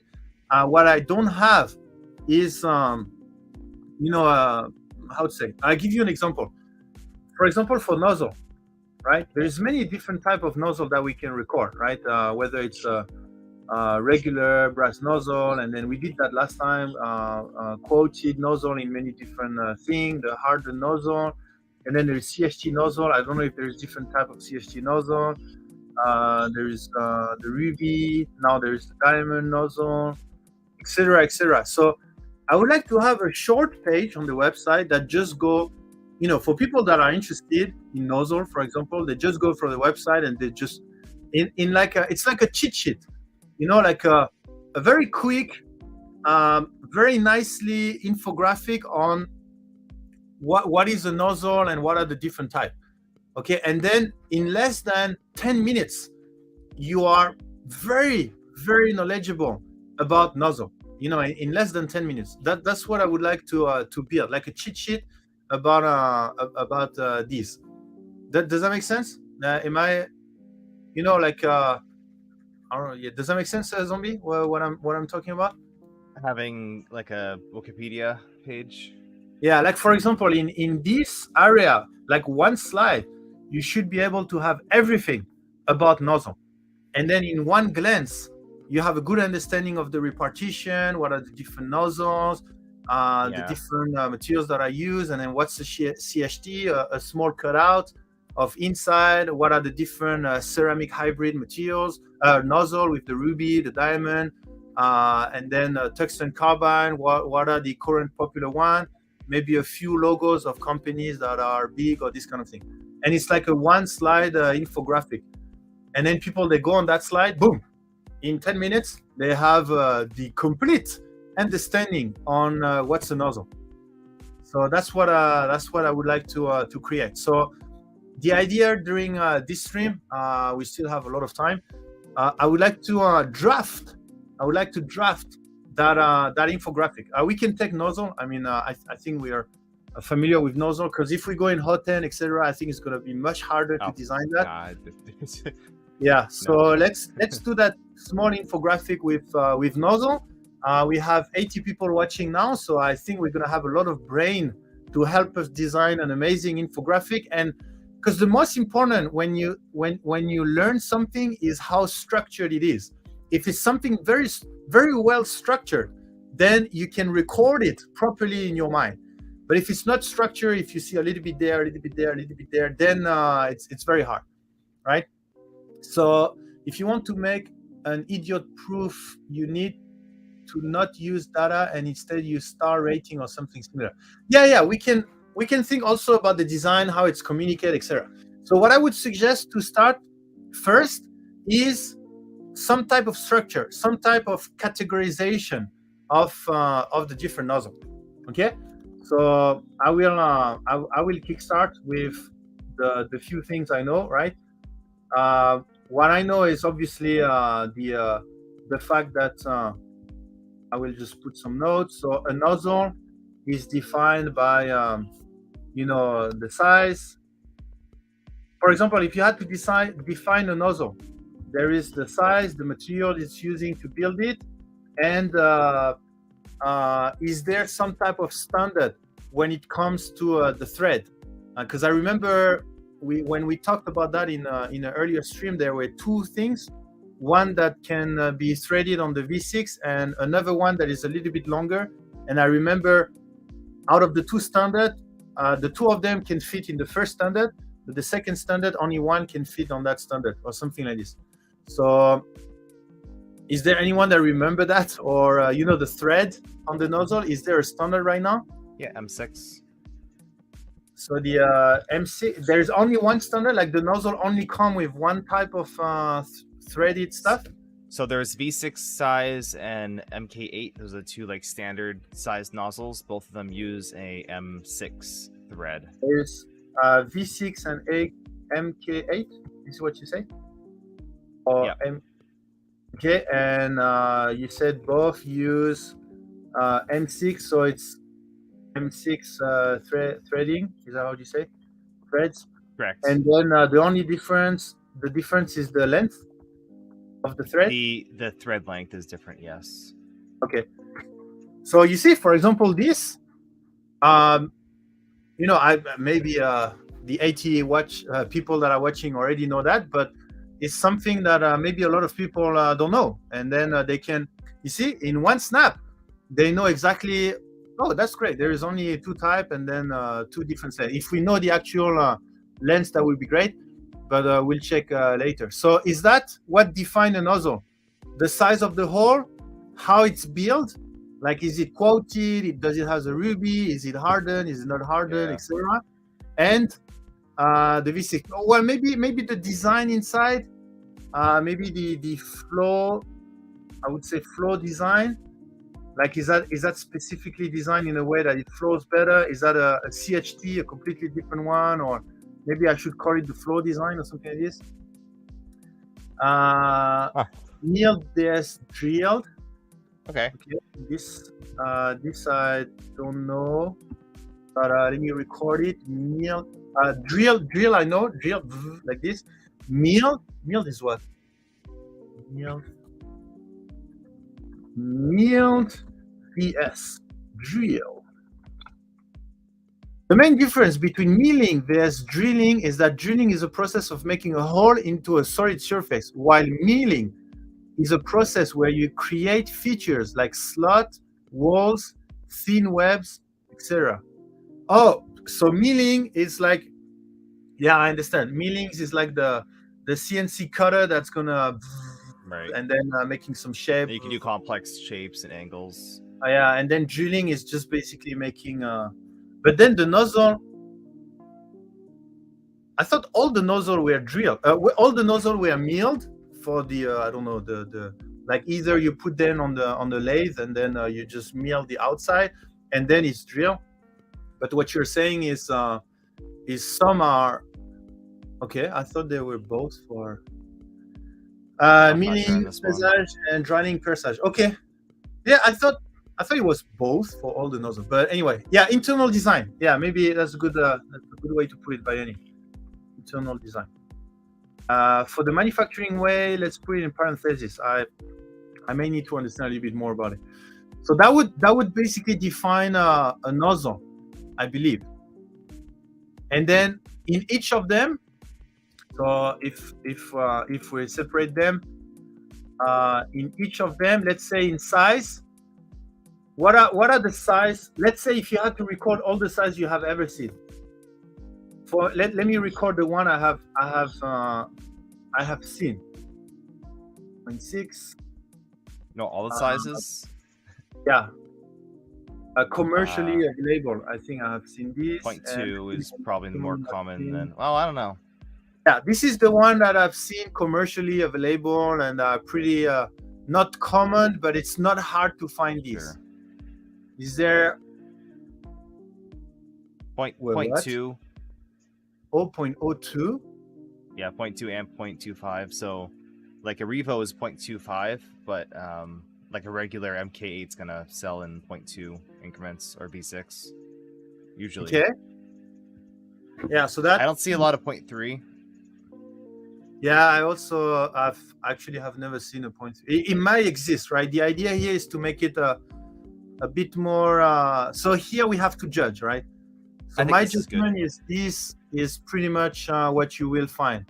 0.5, I think, was mainly for the loose board printer. They will all come in stock with a 0.5.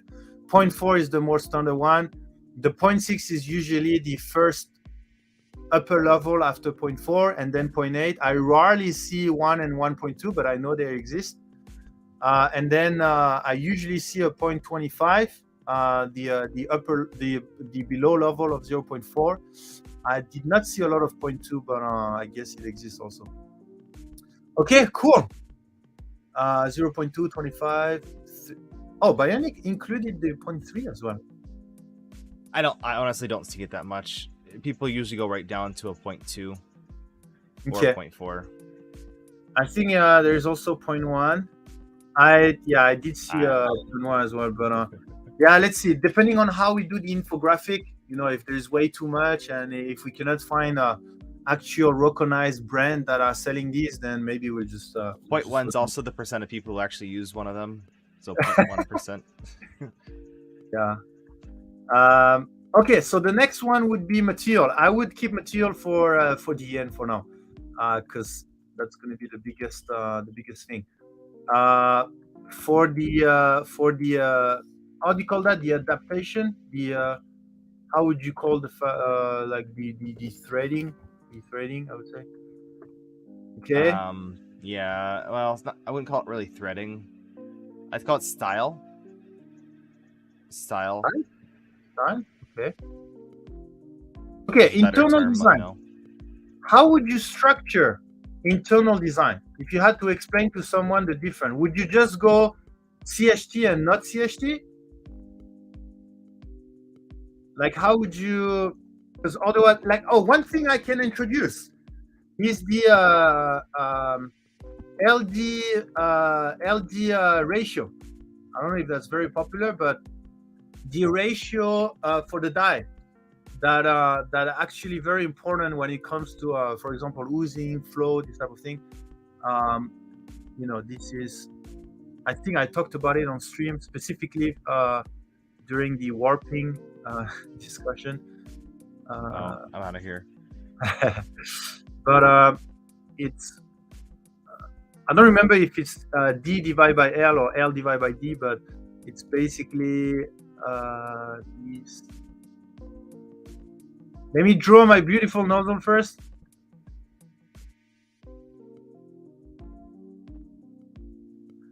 Wait. I almost finished my beautiful nozzle. Okay, here's my beautiful nozzle here. Okay, hope you like it. So basically, what L is the length of the die, and D is the diameter of the hole. And I think, if I remember well, I learned that the ratio here is quite an important index on how good the nozzle perform. And I think in terms of flow, but specifically oozing. I think the oozing was the specific thing. So you could define one by, I don't know if it's L divided by D or D divided by L, but so that could define one, like the different LD or something like this. High flow versus normal flow. So what's a high flow nozzle? Is that just CHT? The fact that it's cut inside, the fact that it's divided by 3, is that a high flow nozzle? Yeah, I'd say a high flow nozzle takes the same distance as a normal nozzle, increases the flow capacities. So I wouldn't call Volcano a high flow nozzle, even though it's a higher flow nozzle. Does that make any sense? So let's say high flow or normal. So yeah, what's a high flow? So I only know CHT. So I don't know. It's a debate, right? Like, how are you getting your higher flow? Volcano or increased surface what's area? Volcano? Volcano is a nozzle? Yeah, Volcano nozzles. Like what's particular about a Volcano nozzle? They're just, they're physically longer.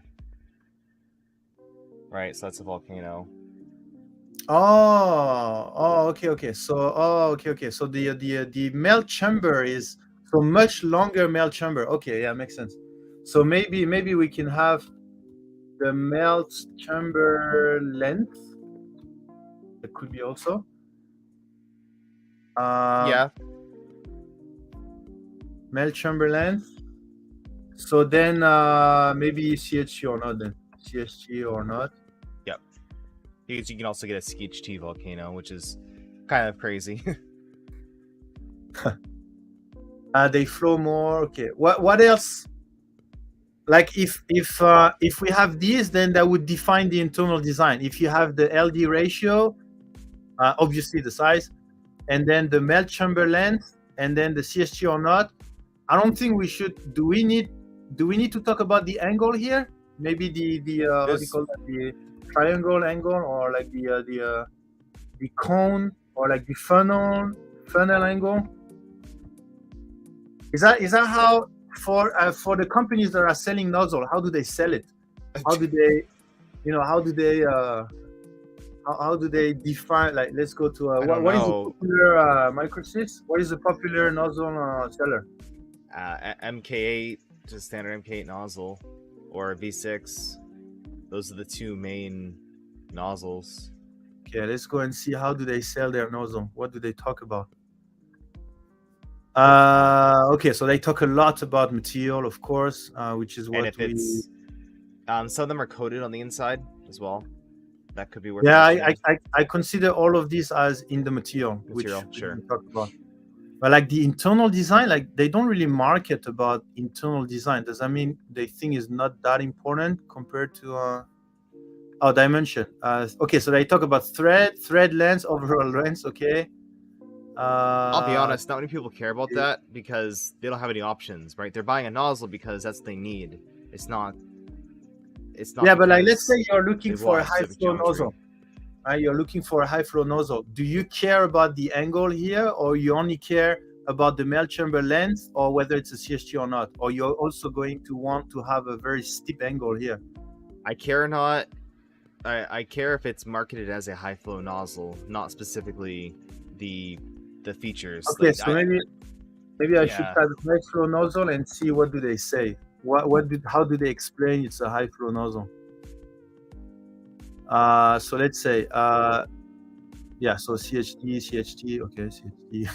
Okay, so without the CHT, is there any high flow without CHT? High flow, okay, long chamber basically.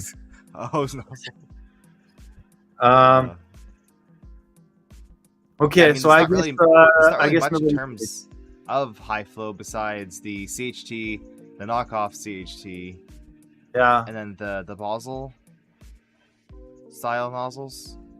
Oh, what is the Basel again? It's a high flow tungsten carbide, I believe. John, are you in chat? You have one of those. Basel. Where's the Basel again?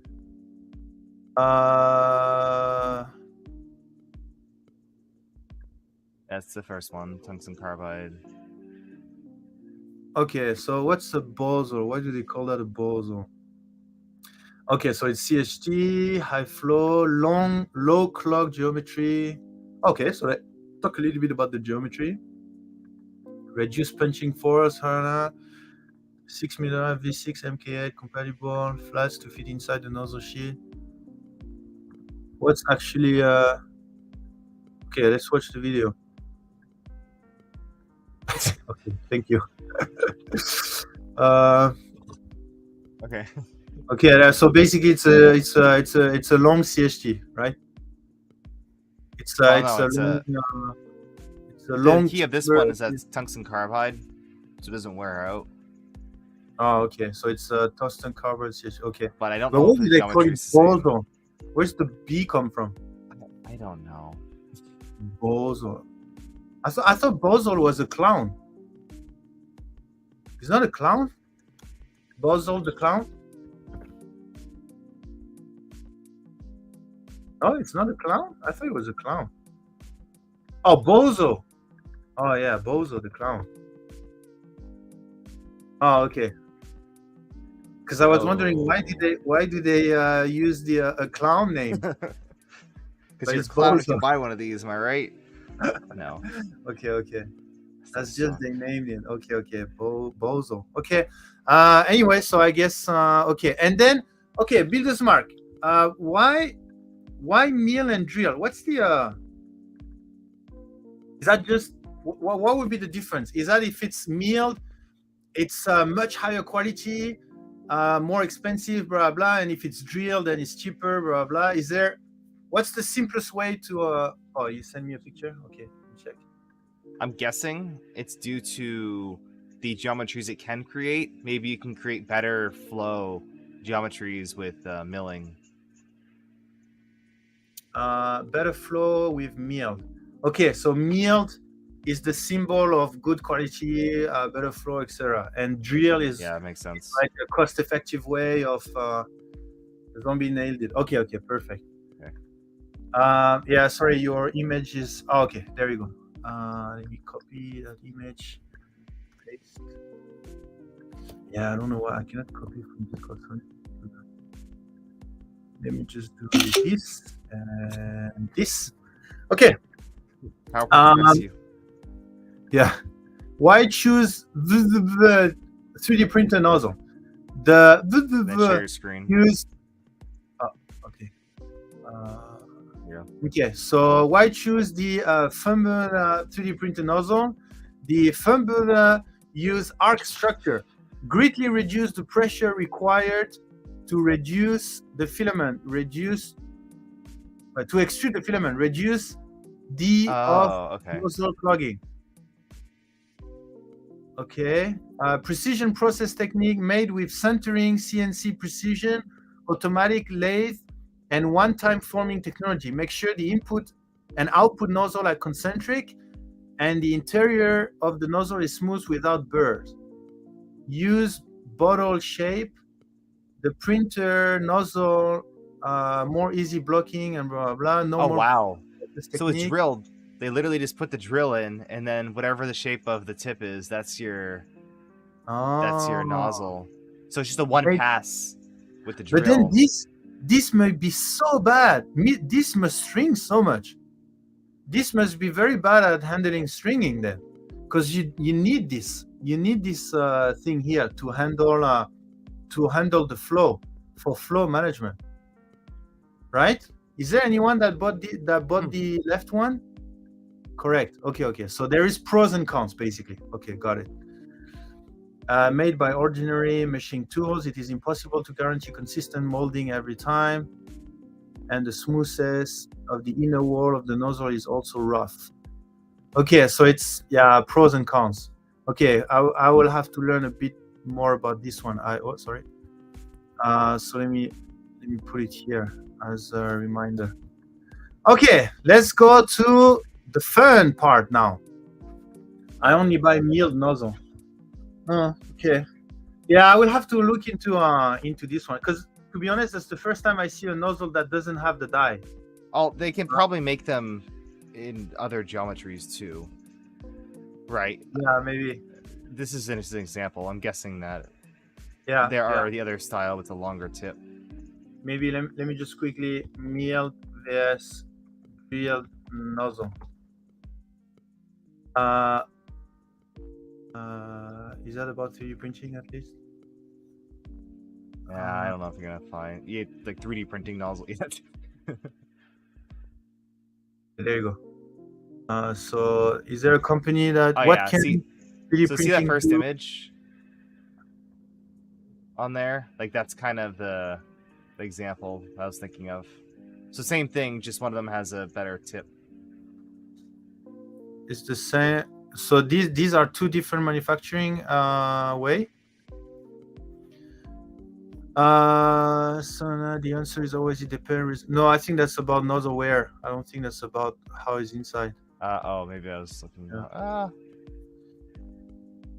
Anyway, we'll learn more about it. Okay, cool. Also, while it wears, the taper design would begin acting like a wider nozzle sooner. That's a good point, Pure Razor. That's a very good point.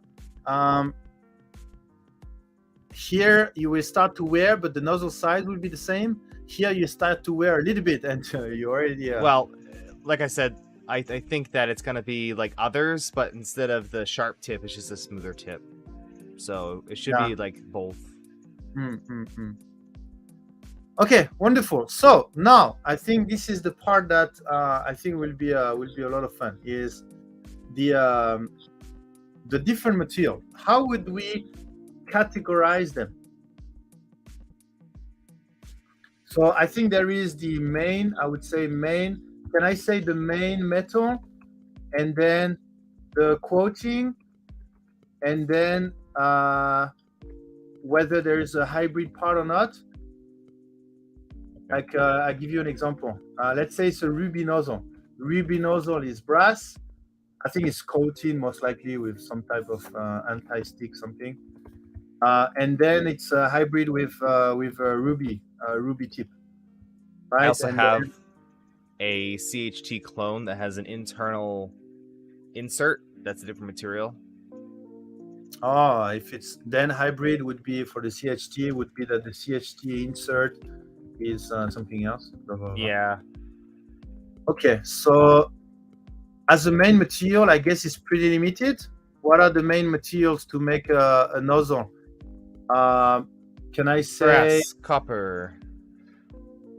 What's the difference again between brass or copper? Is that the I think I know. Copper is a little more malleable, but a lot higher thermally conductive.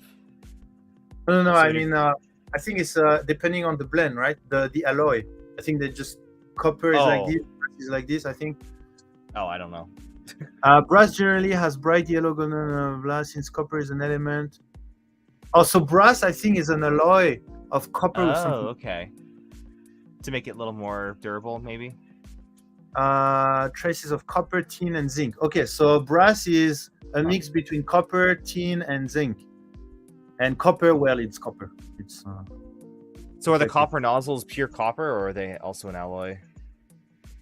I don't know. Copper nozzle. Is there any copper nozzle? I never really thought about that. Genuine E3D V6 plated copper, so it's plated copper, but maybe there is no actual.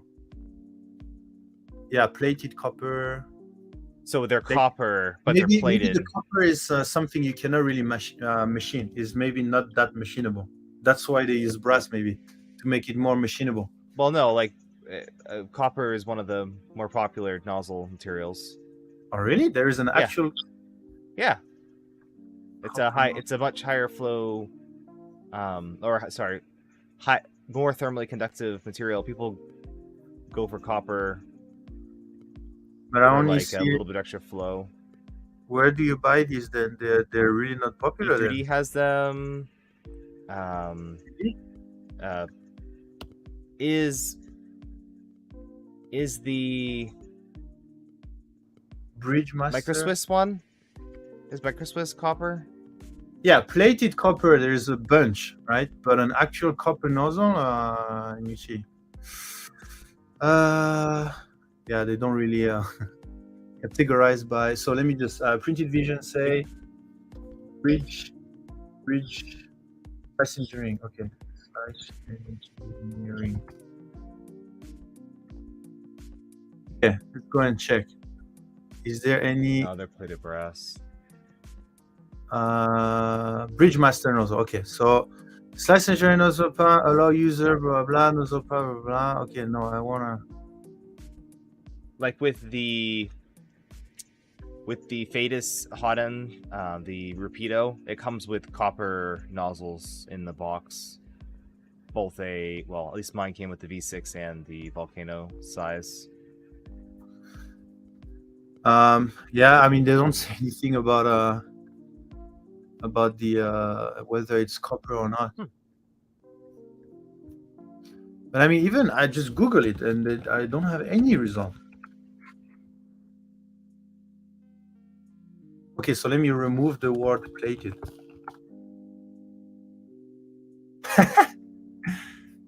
So an actual copper nozzle that can be used, or What? because if I remove the word plated, then we don't have much. We have nothing. There's that Fadis one. I don't know if Fadis will actually have the information. That's why they're copper coated. Yeah, I think. Is there, or even in the chat, if you have a link to an actual. Okay, there you go. We have some link that I dropped there. Printed vision. Okay, here. Oh. Okay. Outstanding thermal performance. It's copper alloy core. Yeah. So copper alloy is basically brass or whatever other, right? So it's not copper.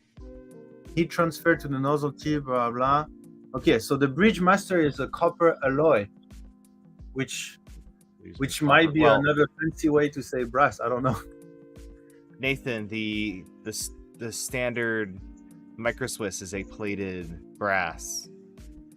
The Bondtech CHT bimetal hypernodism, blah. It is made of a copper body with hardened vanadium steel insert and nickel coating. Okay, so that's an actual.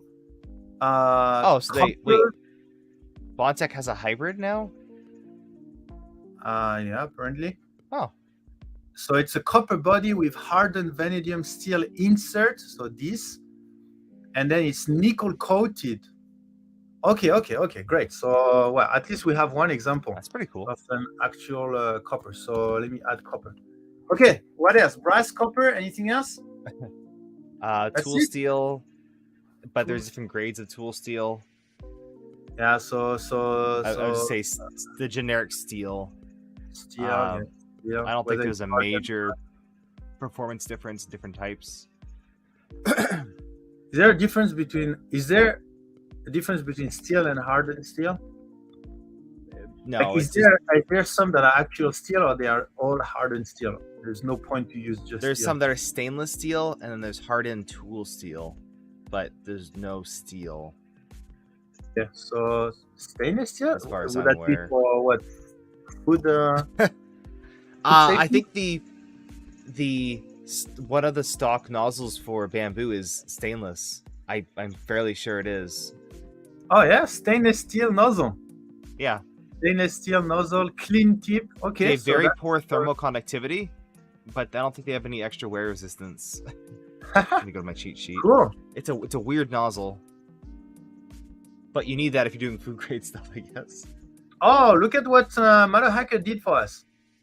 Brass nozzle, plated copper nozzle, stainless steel nozzle, hardened steel nozzle. Okay, that's for Grant's printer. Okay, gotcha. Vanadium, tungsten, and ruby. Okay, so what is vanadium and tungsten? Vanadium. Okay, vanadium is basically the copper body. Let me check. The nozzle is a component of the tube. There are many different. Blah, blah, blah. Okay. So CHT bimetal coated nozzle. Vanadium steel insert. Okay, so vanadium is more like the ruby and like the diamond, so it's more the tip.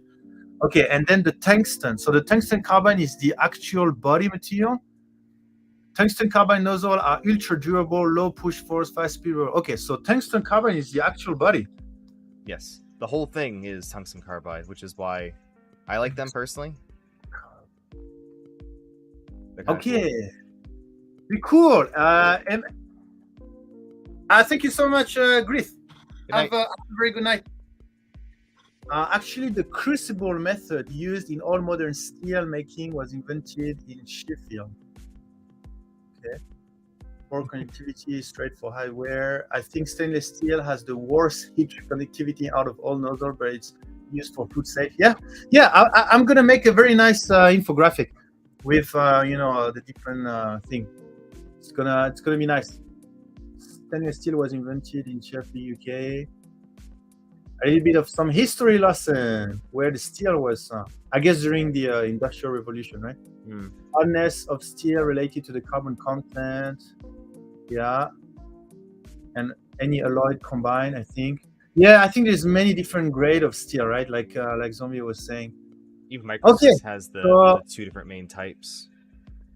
Doesn't hardened steel have more vanadium? I have no idea. What I learned is the vanadium is actually the tip. It's not really the body. Okay, so are we good? The main metal for the nozzle is either brass, either copper, either stainless steel, either hardened steel, either tungsten carbide. Is that a good way to structure that? Tungsten carbide has the higher temperature exchange and harder. Yeah, for me, I've been convinced by Zombie. Now I only talk about the Undertaker tungsten carbide for our carbon fiber reinforced. All glass fiber reinforced. We have a link from NSGO. What is this? Nozzle performance: brass, stainless steel, copper plated, hardened steel nozzle, nickel plated, blackened, hardened stainless steel ruby nozzle. Okay, yeah, that would be useful for the infographic as well. Okay, so in terms of the coating, what coating can we have? So I guess the most popular is the copper. I've seen here copper-plated nozzle, and then there is a lot of proprietary. It's not the copper. It's not plated with copper. Right. Why they say copper-plated? It's a copper body, but it's plated with something else, nickel. Right. Oh, but then there's a lot of copper nozzle there. Yes. When they say plated copper nozzle, oh no, then okay. So depending on where the word plated is, so here, plated copper nozzle means the nozzle is coated with copper, right? Yeah. So there's a copper plated nozzles. There's brass plated nozzles. Brass, comma plated nozzle. So let me check this one. Copper plated copper nozzle. So does that mean it's copper plated in something, or does that mean it's something? The material is copper. Silicone. What? What? I don't think Amazon's maybe the best. Yeah.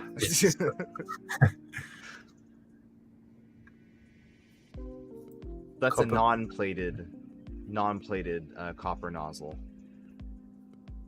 Okay, so plated copper nozzle. So what do they mean by plated copper nozzle? It has a plated copper here. Specifically engineered for ultimate high performance. The E3D copper plated nozzle is made from a high temperature copper alloy with softening to above 500.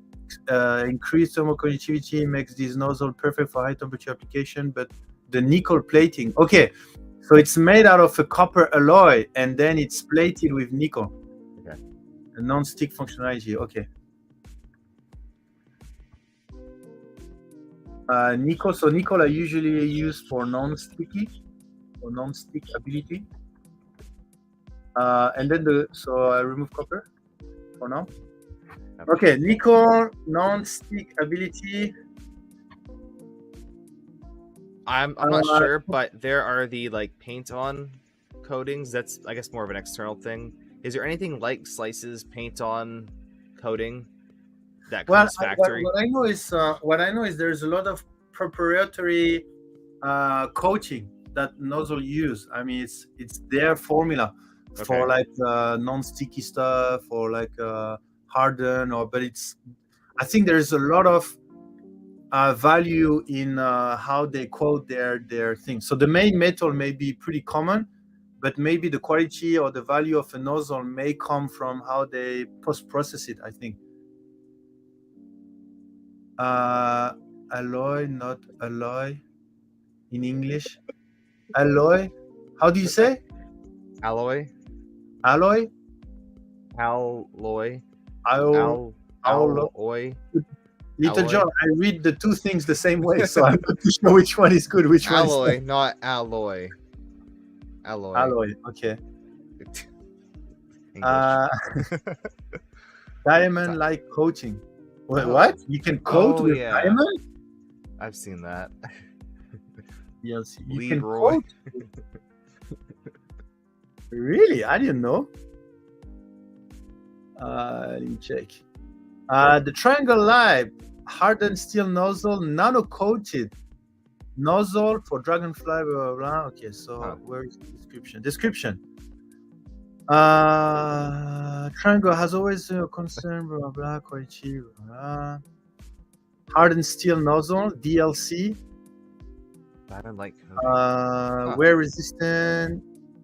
Blah blah. Cross section. The cross section of some of our product, high quality workmanship. Blah blah.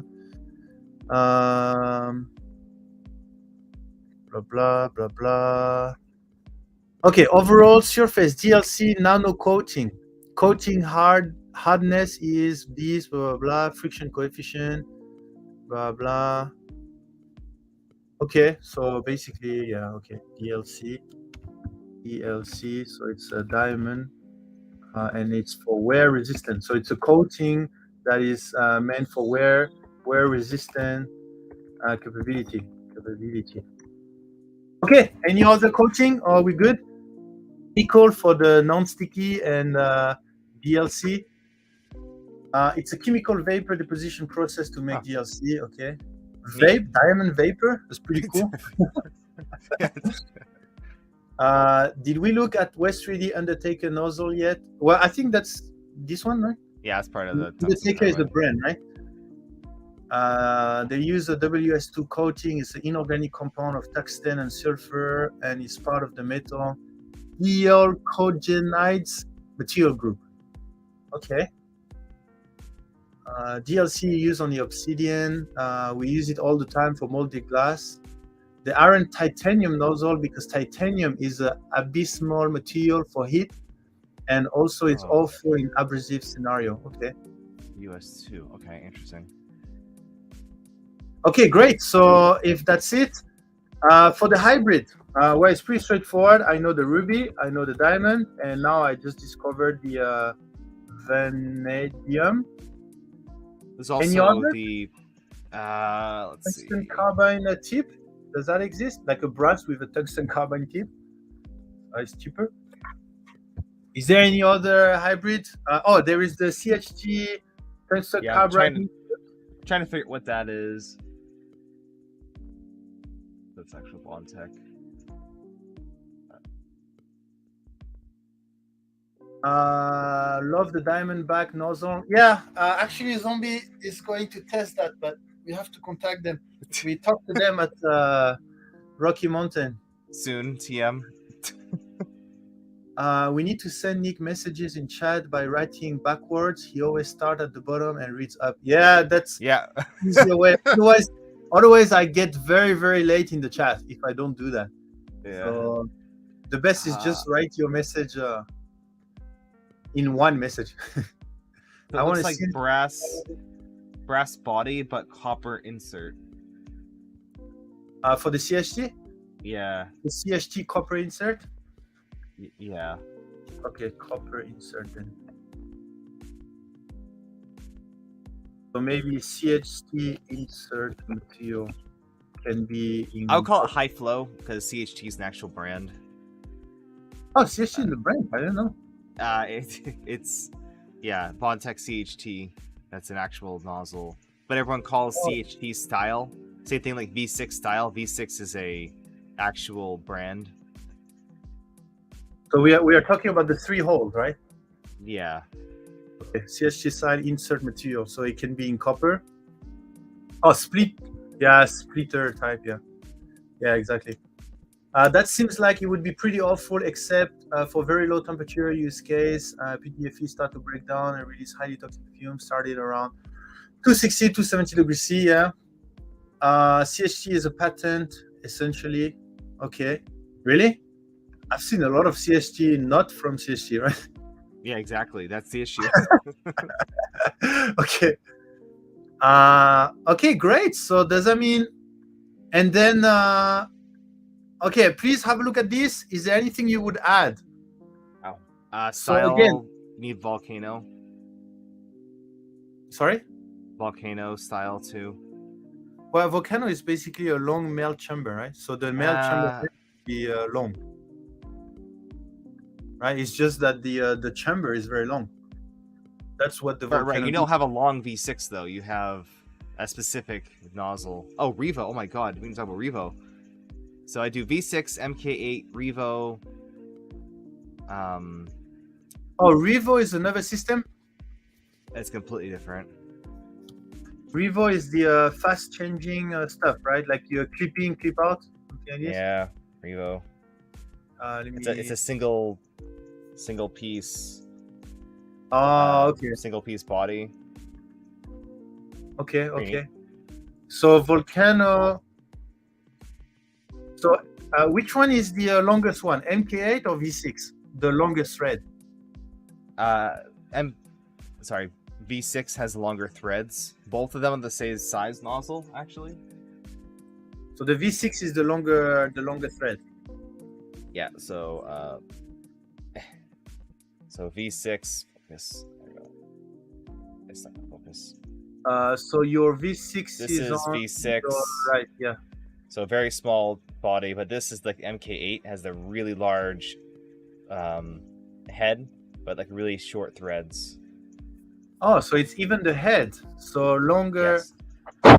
So V6 long thread, small head, and the MK8 is short thread and big body.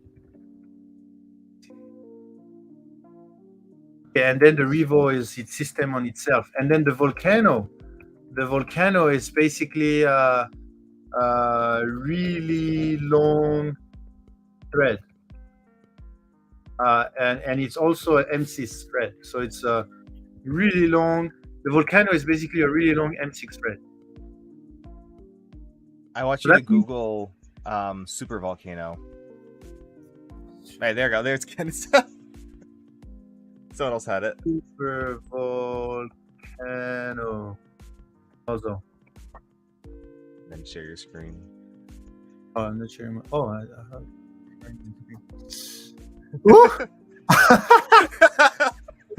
Whoa! What's that? It's a super volcano.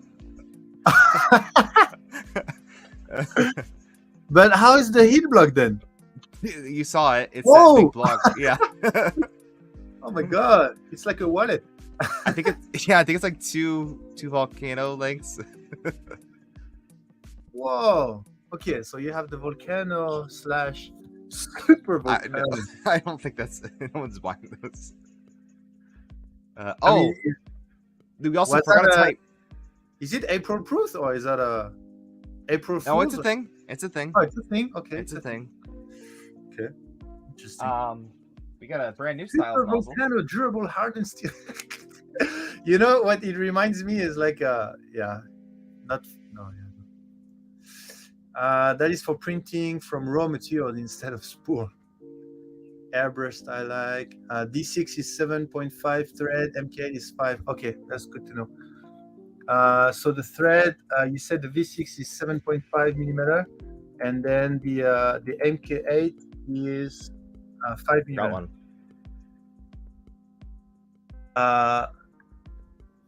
What is this? This is a Oh! bamboo this- nozzle. Oh, it's bamboo nozzle. Okay. Mhm. And so, what's the bamboo nozzle? It's another proprietary. It's a proprietary all-in-one heat sink and nozzle. So what do you do if you want to change the nozzle size? I haven't had You to do don't- it yet, but you unscrew this, you pop this one out, and you slot the other one in and screw it in. Oh, so it's the whole. Oh, even the cold end Yes, is this is coming the out? nozzle. Yeah, this is like $35. Okay. Interesting. And then this is I believe this is stainless steel. Mm. Oh, so not the best, I guess, for high speed. Don't ask me. I could ask him, but it's kind of weird. Um. Nozzle Okay, break. so- Okay. Anyway, I will do. Well, I will do a first shot at an infographic with this. Okay. And then we just review it together and we see what needs to be removed because it's negligible or not interesting, and what needs to be added. Okay, cool. Looks. Let me share again. Looks pretty cool. what are we actually doing? That's a good question. We're making infographic for the Yeah, site. we're making a cheat sheet. We're making something that if we have someone new, for example, or even not someone new but wants to learn a little bit more about nozzle in that Right. case, then in one snap, like one slide, then they can know in like 5-10 minutes everything about nozzle, like everything, 90% of what needs to be known about nozzle, then they can know. Cool, but then the male chamber length here, then we Yeah, don't- that's honestly more about the hot end than the nozzle. yeah, okay. Everything, everything. Bamboo nozzle are only $10. The full hot end with fans Oh. or mixer is Can you actually 35. replace these? Wait. Just the so just this piece is $10? I don't know. Apparently, yeah, because the full hot end with fan, thermistor, ceramic heater, this is $35. No, we got Diamondback. Diamondback is a brass nozzle with a diamond in it. Yeah, it's this one. Diamond hybrid with the brass in metal. Okay, It's $7. That's not bad. so the flat area around the hole, that's important. Oh yeah. Oh, that is very Right. important. Yeah. How it's designed at the tip, right? The different 3D printing. That's how you get your nice surface No, finishes with a nice design. flat. Well, actually, I don't know. I don't know what the best tip design is. Yeah, like this, right? Like if you have a very sharp or like this or like this, or whether there is that's a good point. How to define this. So maybe I will just put a tip design, whether it's flat or flat, sharp. Is this one hardened or stainless then? Nightcore. Yeah, the nozzle irons as it goes. Yeah, Looks black, so hardened. Oh, really? diamond back fixed. So what's installed? Yeah, we had a nice discussion, by the way, with the founders at Rocky Mountain. They explain because I asked exactly that question, right? The Olson Ruby had that big issue of wearing out in the inside, right? And I don't remember exactly the answer, but I remember it was a good discussion. Anyway, we have one more, which is when people learn about something, it's good to give them a small market landscape idea as well, so that they are familiar when they go and look for nozzle. They are familiar on the company that are, more popular than other companies. So, what would be brands that you would think deserve being on our cheat sheet? And then I would Swiss. put their logo inside. Micro Swiss. So we'll put Micro Swiss. Oh Okay. yeah, those weird tips. It's a key product. Just found this amazing item on AliExpress. What is it? It's weird. Oh, do I need to sign in? I don't have Sign in? No. They asked me to sign in. Oh, sorry. Where am I? Here. Wait. Go back there. Yeah, I don't know. Yeah, anyway. Okay, Microsoft. Who else?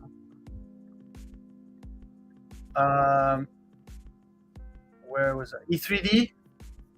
Yeah, definitely. Definitely E3D. E3D.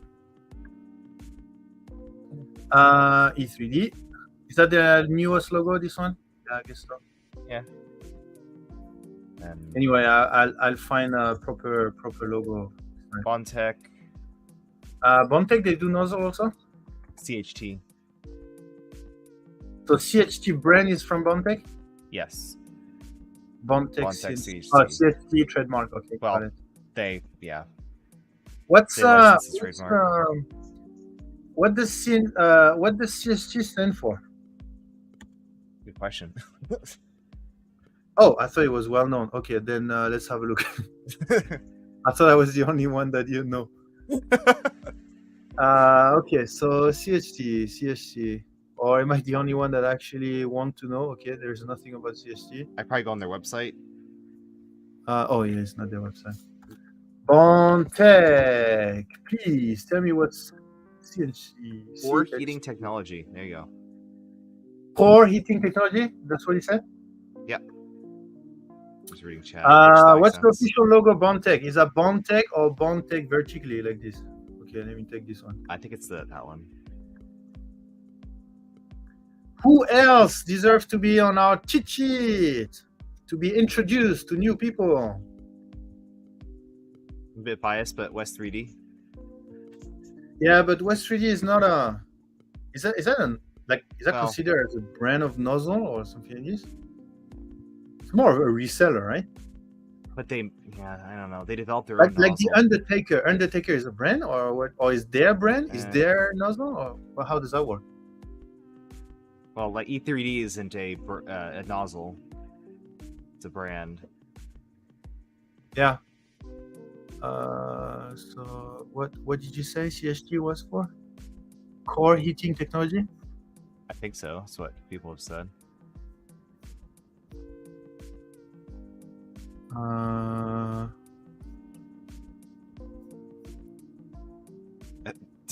Core heating, CHT. Then why do they say CHT technology? It's catchy. Okay, cool. And then I guess that's their patent for their. Who holds the patent for that again? I don't remember. Heating. It's like a thing. Attached heating block, hold to blah blah.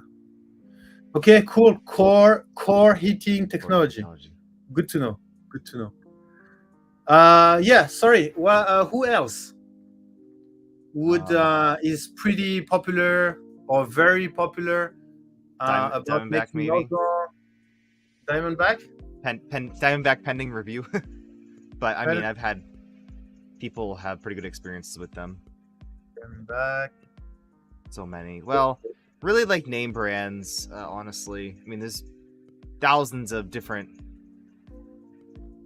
Yeah, nozzles. I mean, like popular or that has innovated. For example, Diamondback might not be super popular, but they have a nozzle that nobody else has. So that's why I put it here. Otherwise, we talk about Diamond nozzle, but people don't know where it is. Are people buying sliced nozzles? I honestly, has anyone in the community purchased a sliced nozzle? Yeah, good question. I think that is good. Microsys, yeah, I got it. Microsys, I got it. Yes. Okay. Is it like a standard nozzle or a specialty nozzle? Oh, they also oh no. Slice engineering. Oh, Bridgemaster, Vanadium, Gamma Master. Okay, yeah, okay. So they do have some special nozzle as well. Right, because we were looking at those earlier. I think The one would be Greenmaster, for example, Bridgemaster. is the one that has the copper stuff. Okay, Mm. Slice Engineering. Okay, so can I say we're good with the names? Slice Engineering. This one looks better. Okay, so is that a good snapshot at the nozzle market? Are there the top brand there? I mean, top brand plus the one that has made some innovation. So if we separate a bit like this, Say maybe, I don't know. Fadis is not really nozzle company, also, but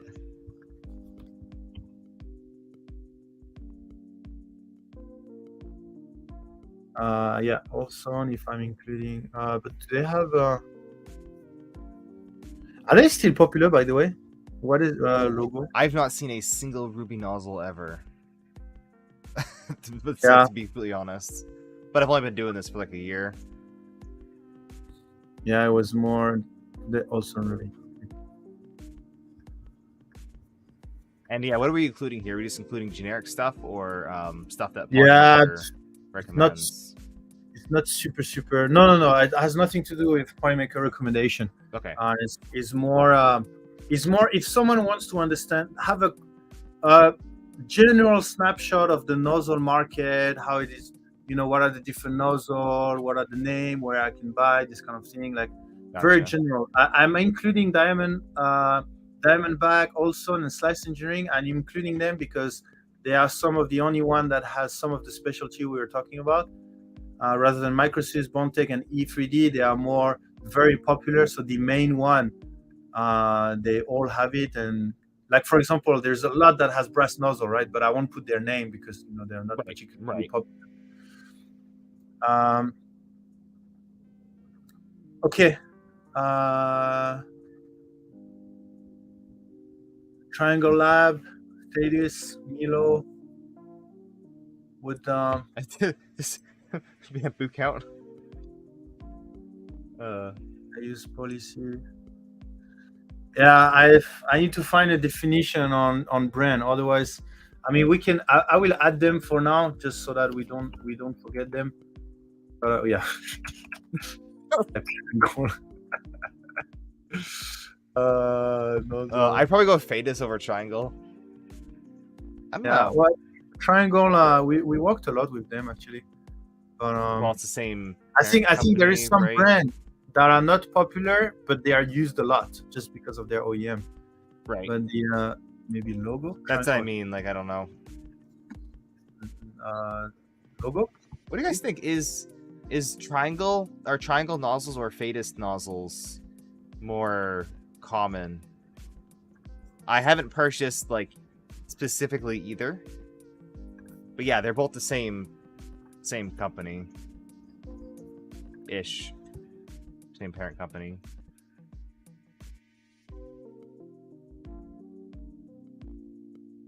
I think Fadis is gonna have more resellers. Okay, at least it gives. I'd put Fadis, yeah. I will put a small definition with all of them. For example, Awesome Ruby, known for their Ruby nozzle. Diamondback, known for their diamond nozzle. Microsys, popular nozzle provider. Bondtech, popular for their CHC nozzle. Stratasys, popular for. Well, I don't know, because Stratasys is also in the filament, right? I know. Even if I would have put Stratasys, actually Stratasys sell a lot of filament, right, for their printing service. But let's say it's the exception. I wouldn't put it. I wouldn't say it's very relevant to the people that will read this. Let's put it this way. Not that I don't like Stratasys, right? I love them. Thank you for inventing 3D printing for us. But yeah, might not be super relevant, I would say. Did I miss anything? Put a Polymaker logo on there. For what? For Polymaker nozzles. For super powerful PLA nozzle. I'm excited for this infographic. Me too. Started looking pretty good. Who did he say invented 3D printing? Stratasys inventing Yeah, kind of. Yeah. I think it's not totally wrong to say that, right? Probably make your Um, nozzle. I don't know. I don't think we need another like nozzle. Yeah, I think we're good in nozzle. Good. There's We're one good. thing in hardware that maybe we could. I mean, we can help with nozzle. We can help with high flow extrusion system. So Sure. the whole system we help. We're working with many different companies to help designing this from a material perspective. I think is by working together that we can make something nice. Yeah, I think that's more for SLA, right? He invented the SLA part, no? The 3D system guy. No? Am I? Or did he? I don't know. I thought. Yeah, I think they invented the FDM as a trademark, but is that the same people that invented plastic deposition and SLA? Little John is good in history. Okay. Did I miss anything? Invent the first proprietary PLA printed nozzle. Have a great idea sometime. This is not one of them. Totally ridiculous. Okay. Any name before I close this? Please take a last snapshot at this. Put your eyes on this. Anything you would add or modify, or if not, then we'll close that. I was here busy. I just ordered a light sensor. Oh, really? You're going to build it, Medic? I thought you were going to do it the same way as Steve suggested. No, yeah, don't do it that way. It's very not inconsistent, but it's you have to have the right eye, or your eyes have to be calibrated correctly. Okay. Yeah, and I guess if you do like 100 of them, then I guess. Like my yellow turned out to be like more than 10, given it was very transparent when I printed it, but yeah, subjective. That's the word. It's subjective. Yeah. Okay. I would be happy to help design a graphic layout for the info if you don't have it covered. Oh, nice. Makerspeed, yeah, thank you so much. I'm not the best at design. I'm not good, but I'm okay at structuring information and making logical sense out of information. But I don't design. So yeah, I would be very happy to take your offer. Okay, Great. cool. So I next. see Dice Design. Dice Design, I think they are more. Are they Dice Design? I think they make more professional. What? / industrial stuff, no? Yeah. That's the guys that make these big things, right? Oh yeah, we have to do pellet extruders, right? I thought Bob was working on that, no? I don't know. I haven't heard about that for a while. Point Maker 3D printing pod right now for a Bugaboo printer printing Point Maker ESA dark blue. Yeah, he saw my dark blue.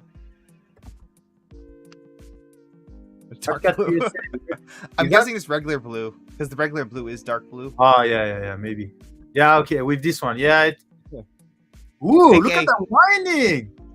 Woo! Nice. Oh, you damaged spool. Damaged spool. At the top. It's damaged. Where? Oh no! Don't look at that. Don't look at that. Just focus on the winding. It's pretty good. Yeah, what he did, he saw my Bugaboo back here. He's like, oh man, I gotta get those colors. And he copied me. Nice. Have me a blue. I ordered more Polylight PLA today. I saved my coupon for the rainbow filament. Yeah, the rainbow, like I say, is going. 46 units. Oh, go on. Go. There you go. It's available now. I can't share like what I said, printed. 30 to 50 minutes, 30 to 50 units per day until Sunday. There should be enough. You don't have to hurry so bad. But well, I'm saying this and then it's out of stock, and then people ask me when it's going to be. So yeah, it is in stock now. If you would like it. So all the people that have the coupon, that has reserved their coupon for this, now is the time to take it, because the next shipment after that shipment is in 3 weeks. So it should hold the 3 weeks theoretically. I can't share what I printed, right? Is that still? Yeah, and I'm sorry for yesterday. That's okay. We had a double information in the same meeting, and I thought the story is we released it way before the other region, but I thought it was everyone at the same time. So we have to wait everyone first, and then we can release the model. It's really cool. Okay. Ship more damaged spools so more people download the spool adapter. Yeah, let's make it more trendy, right? Let's smash all our spool before we ship them. Yeah, I gotta process some giveaways. Oh, really? Okay. Yeah. Waiting for my coupon. Yeah, I will try to process the coupon today. You know what? I will try to do that today so that you guys can go and well, if it's still there, go and get the gradient. Rainbow silk. That's a good question. Are you making a rainbow silk? Are we working on it, or is there anything available? I guess you can't really answer that, can you? But if you actually Zombie know, but he always forget. If you go in our open meeting, you would know. If you go in our open meeting, then when is Gradient coming to Canada? You know what? I purposely left my system open just in case people were asking this type of questions. So let me go to my system. And I usually don't leave it open because I'm afraid I'm going to share it. But I guess I'm not sharing my screen right now. So and I have a gripe about the website. We can talk about that after. Yeah. Pastor Rainbow. Canada will receive Pastor Rainbow on the French National Day. He will arrive on the French National Day. So that's a small quiz for you. But there you go. Where was I? Yeah, the rainbow is really nice. Like that pastel rainbow, it looks really good. Yeah. Did you see what Nyko was printing? Nyko, is printing something that is almost 400 grams, and and our cycle is 200 grams. So there is like two very smooth cycles through his print. Beautiful. Yeah, people, we are introducing a new type of standard, right? For Gradient. What is that? Polymax. It's indestructible. Oh, is that the Dr. drone, right? It is. Like I tried to break this, it's indestructible. It's crazy. Yeah, it's just like one wall. You should join his cult. Soon, so hopefully. What I was saying is we introduced something. We want to introduce this for all the gradient that are coming, and believe me, there is some coming. And for each gradient, we are going to release the spectrum of the cycle and then the weight of the cycle. So that, for example, the cycle weight for our Pastel Rainbow is 200 grams. And the cycle color spectrum is the following, this one. Okay, so that you can know exactly when you make the part, let's say it's 200 grams, then you will know exactly, you will have the full cycle. And if the slicer, or if anyone is good at coding and they can, somehow include the spectrum in the slicer, then plus the cycle weight, then you will be able to know exactly how it would appear on your on the preview, on the slicing preview. So and that's why it's the second picture, because that's the second most important thing about the product. What's the cycle weight and what's the color spectrum of the cycle? And we have more gradient coming, and the cycle weight will be different, the color spectrum of the cycle will be different, etc. But we hope that more company will follow us there, where they just release. Then for you, from a customer perspective, you can put all the cycle together, and then you can compare them like this, instead of comparing them by this or with a print or something. So we thought it was a better idea to deal with gradient. That's smart, great idea, great. Glad you like it. I think it's going to be useful. it's really useful because right now I finished the print and I'm like kind of on the. Actually, I have no idea where I am. Which way does it go? Backward? It go this way. Do. Like yeah, maybe. Oh, that's a good point. Maybe we should have an arrow. Maybe we should have an arrow that So I'm goes. going from like blue to yellow right now. You go from. Oh yeah, the winding is sorry. So when you unwind to print, yeah, maybe I need. Oh, that's good. Yeah, that's backward. that's. I was looking. I was like, that doesn't really match what I have. Oh, that's a good point. I haven't thought about that. Maybe we should have an arrow that indicate in which order. Oh yeah. I would just reverse the image, maybe. Yeah, but that's how I read it. You'll need some time of arrow or something. That's Yeah. a good point. Good point. Haven't thought about that. Thank you. My gradient spool arrived today. Congrats, no pants. FPV, are you going to make a drone with it? Several makers are here, including Steve Beals. Yeah. Makers. Who is not a maker in the world? Everyone's a maker. Is there non-maker? Bob from California? Yeah. We need a gradient simulator to see the transition with different field words. So yes, Command and PLA, exactly. So from a material manufacturing perspective, that's what we can do. Give good information about the gradient. And then the slicer company, hopefully, or the community, because I know most of the slicers are open source and they can push some on GitHub, they can push some ideas. So if there is any of you that would like to push that, then I will help you to push the idea more and more, give some visibility. No dual color matte PLA in the Canadian store. Yeah, sorry, numeric. I need to do it. Okay, cool. I think that was most of my topic for today. I mean, I wanted to do a little bit more than nozzle. The next one, I want you to do lubricants. Oh, lubricants? Well, I want you to do build plates, actually. Like build PEI, plates. What are the different build plates out there? That's a rabbit hole. Yeah, but I think it's interesting. Because a lot of people are, am I going to use a PEI, smooth PEI, or textured PEI? Or do I need glue, no glue, magic glue, no magic glue? What else are there? Nano polymer, something. So I think there is some interesting infographic to do there. I think it looks like a lot of stuff, but I think if we synthesize everything properly, I think it can be structured in a similar way as we did with the nozzle. There is not that much relevant build plate and ideas, right? There is smooth PEI or nothing. You see, for some people, it's pretty simplistic. So I don't know. I like the smooth PEI for some stuff. Mm-hmm. He got me a little bit turned on to that. So be careful with nanopolymer. Why? What happened? I think it has too much adhesive. Oh, okay. I have always wondered what's better, magic glue or nanopolymer adhesive from Vision Miner. Does anybody have experience with both? You can ask that on our Discord at Santiago. The most likely people that will have experience. Bare Glass.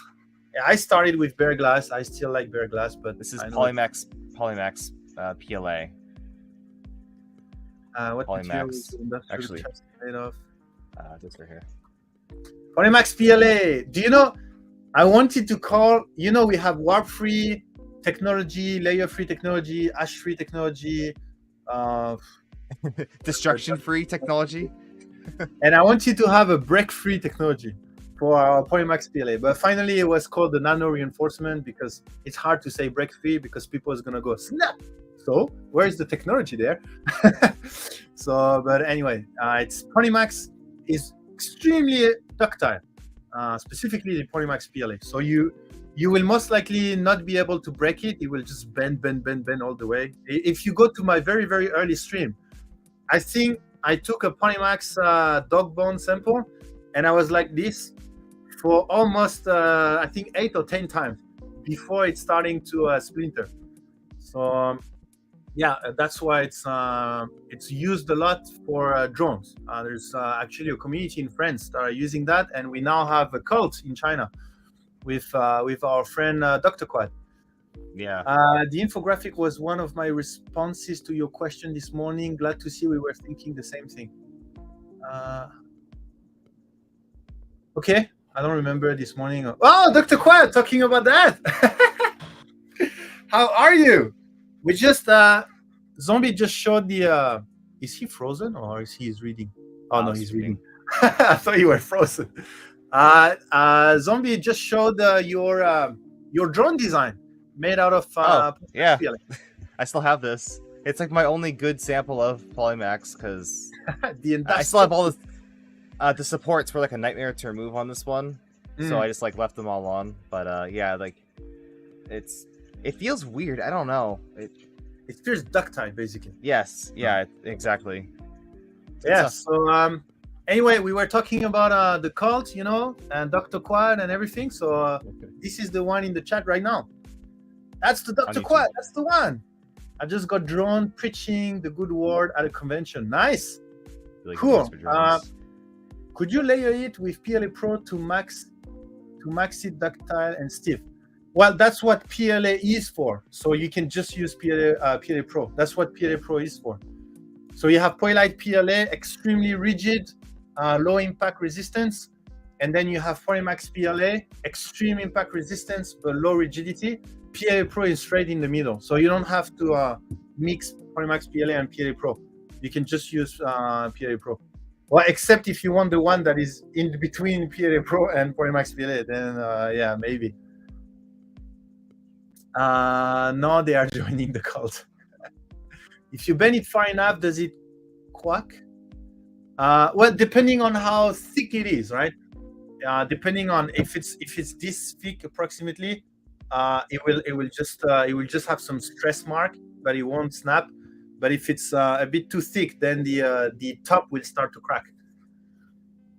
We can't follow drones anywhere around here, although that does stop Skydio from flying around our campus. I post a link to the beautiful rainbow nozzle. Oh, nice. Okay, let's have a look at this. And yeah, I think our giveaway coming. Awesome. I'd love to make a drone, but I live in a residential neighborhood, and I don't have a good place to just go and fly. So if I had like an open field or somewhere local that wasn't right next to the Capitol building, that'd be fun. Ooh, there you go. Oh, wow. So this is a 380 gram nozzle. So knowing that the cycle is 200 grams, so he's going almost through 2 cycles, and you can see light green going to light green and going to almost light green. So he's is that going just solid infill? Yeah, that's I think 100% infill nozzle. So that's for the game for Murph. So it's pretty cool. Well, I doubt it's a 0.2 nozzle, but 220.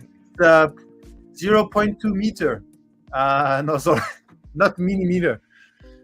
Yeah, I guess Americans don't get that joke because they don't use that, but just kidding. Are those all on the back? Are those all the rainbows? Yeah, these are all rainbows. Wow. How beautiful is that? Look at that. These are rainbows. Very beautiful. Very, very beautiful. 0.2 nozzle, a man after my own heat. Heart. Practical print, yeah, my fat finger. Makers are much more comfortable with metric than most. Yeah, I mean, you guys don't use. I'm printing PLA at 300 Fahrenheit, right? Nobody say that, or 400 Fahrenheit, right? That's a nice standard. So this is how the international scientific is slowly trying to convert Americans. We are coming to 3D printing slowly, you know, 0.4 millimeter nozzle, and then the build plate 300 by 300 millimeter, and then degree C, and then slowly, and then we go to the different, the cosplay community, drone community, and then slowly all of this metric will invade the American soil. When I was watching a lot of woodworking videos, there are some people who specifically converted over to metric because it's a lot easier to deal with. And everyone always was like, "Oh, you can't do that. You got to work in inches." And now I understand it's a lot better. Yeah. Good night, Matt. Thank you for joining. Yeah. So that's our strategy at the moment to convert the US. Anyway, so I think we're reaching the end. So I think it's time for our giveaway. And then maybe the Fridays, the Print Busters will re-continue maybe with this. Maybe every Friday we can continue our Wikipedia cheat sheet. I don't know how to call that yet. PolyWiki or whatever cheat sheet. Super condensed knowledge about 3D printing from community expert, and I would just put there and do something like this. So we'll see. Maybe every Friday. Cool. So don't forget to be awesome. We have 84 viewers, 70 entries, 14 people either lurking, either about to enter in a few seconds. Okay, there you go, 71. And is there any more awesome people before we draw? Polypedia. Oh, that's not bad. Polypedia. That's a good idea. It's a good thing you guys trademarked or captured Poly, because that like works for a lot of things. Yeah, that's good. Yeah, that's true. We do have some competitors though. I think there is a PolyDry, if I remember well, in the 3D printing in our industry. Yeah, there is a filament storage system that is called PolyDry. Like this. I remember that. Yeah. This is called PolyDry. So we are not the only one. And actually, the company that is doing the same as us in the piping industry. Look at that. Polymax? The Polypipe. The Polypipe is doing the same in the piping industry, and they actually have a Polymax as well. So Polypipe, all their products are also called Poly something, and they have a Polymax that is maximum reliability, minimum fuss. How cool is that? You see, Polymax, like literally the same. Even the font is similar. You know, the rounded font. #Polymax. I learned about them because obviously, you know, I follow all the branded name on the different social media when I scrap the stuff. And then, you know, I even reach out to them too because I thought it was funny. But they have, if you go to their solution, I think they have a couple of Poly something. Commercial, all products. They have, I think the other Polys, we don't have them, I think. But they have Poly, for example, Polypipe. Let me check. I don't know if some of you are into building your own home or restore your own home or something. But if you are looking to support the Poly game, then let's see how far of a tangent we can go from the giveaway. I'm very interested. Oh, sorry. I'll just let you go. Yeah. Anyway, so yeah, just I thought it was funny. We also have I think we have a Poly scientist. A Poly scientist that is a character of a book. I don't know if the book is very popular or not. I think it is.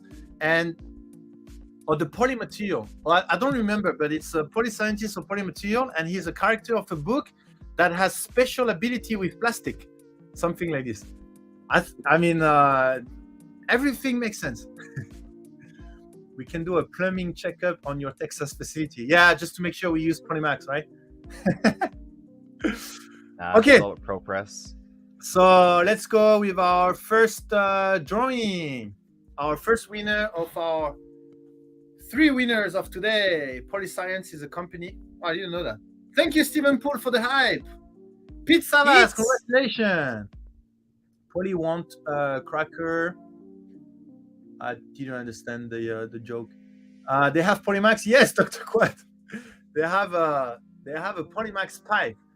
Pete Savas, are you here? Yeah, congratulations. Bank contact in the chat. Reach out to me for your free spool, and I will try to process that. Try to answer it the form quickly. I will try to process it today because theoretically we should still have again. No, sorry. New layout. Sorry, new layout. Gradient PLA. You know, we have a lot of gradients, so Next winner is Pizza Vas. DM me. The next winner is. I feel like Dr. it's Quad. from YouTube. You should do a Polymax drone with like Polymax and Polymax, like the pipes. Polymax hub with the the carbon tube, the Polymax pipe. Yeah. Printed Vision. Oh my God, Printed Vision. I think he won last time, no? Literally, really? Printed Vision. How are you doing that? Are you here? Printed Vision. Are you here? 10, 9, 8, 7. That is 3 times. 6, 5, 4, 3. Yeah, easier. Oof. And the last winner, Printed Vision, reach out to me. Well, just like you did Wednesday. And the last winner from YouTube. Sorry, YouTube. Traxman, congratulations, Traxman. Traxman 1, Traxman 2, Traxman 3, Traxman. Oh, looks like Printed Vision has a lot of lag. Wait, Traxman. No. Yeah, Traxman, congratulations. So sorry, YouTube people. I really thought that we would have some YouTube winners today. Maybe next time. So thanks again. I did miss it. Pure ISO. You can be awesome. You just need to be awesome in the chat, and then you will enter automatically. Just need to find someone. Is Joel still streaming on YouTube? No, I don't think Joel's streamed that long. Looks like Britt's still on, but I don't know how long she's been streaming for.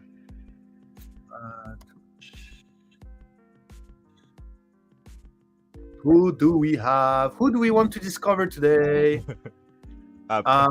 Printed Visions is printing the Hummingbird Qforge. The bird. It's funny because it doesn't look like much until really the last layer. Well, this is the base layer, I guess. No, I don't. Oh, no. That's the first gray layer, right? Yeah, if it changed colors, then. Okay, so who do we want to go and say hello? You said Bricks was there. Okay. No, let's go to someone new. Is there anyone that know new people? I'm looking. Is there any new maker that we don't or I don't know, but you guys know? Everyone's playing Diablo. Like for example, I have here Starfire Penguin is a suggestion from Twitch. Yeah, you can just go to the browse tab and then go to. Oh, there you go. We have crafting. Someone, Starfire Penguin, that is into keyboard, and I don't know, maybe not 3D printing the keyboard, but she's doing something with keyboard. So let's go and say hi. Let's go a little bit outside of our 3D printing world, and let's go to the keyboard world and bring them to the 3D printing world. Oh yes. Don't even think about getting. Oh, we don't have a keyboard category yet. Oh yeah. Do we have anyone? I don't want to because I'm totally gonna want to. Like, please don't. Keyboard? Is there anyone into keyboard in the chat? Maybe we need to open that. Do I need a Polymaker keyboard? I've seen multiple people into keyboard, but I think only one of them that I know is into 3D printing at the same time. Have a good night, Printed Vision. So I don't know if there is anyone into 3D printing keys and this kind of thing. I know we have customers. His business is to 3D print organic keyboard, like it's like in a V shape. Yeah, ergo. And he's using our materials for the base, and he prints a lot of different base and blah blah blah. So I know him is into keyboards. You can spend just as much on keyboard as filament. Yeah, I mean, every hobby, to be honest, if you're really into it, then you can the whole budget can go.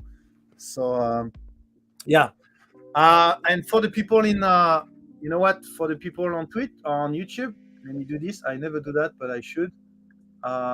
Here's the link of the Twitch channel that we are going to raid. So you're very welcome to follow us there.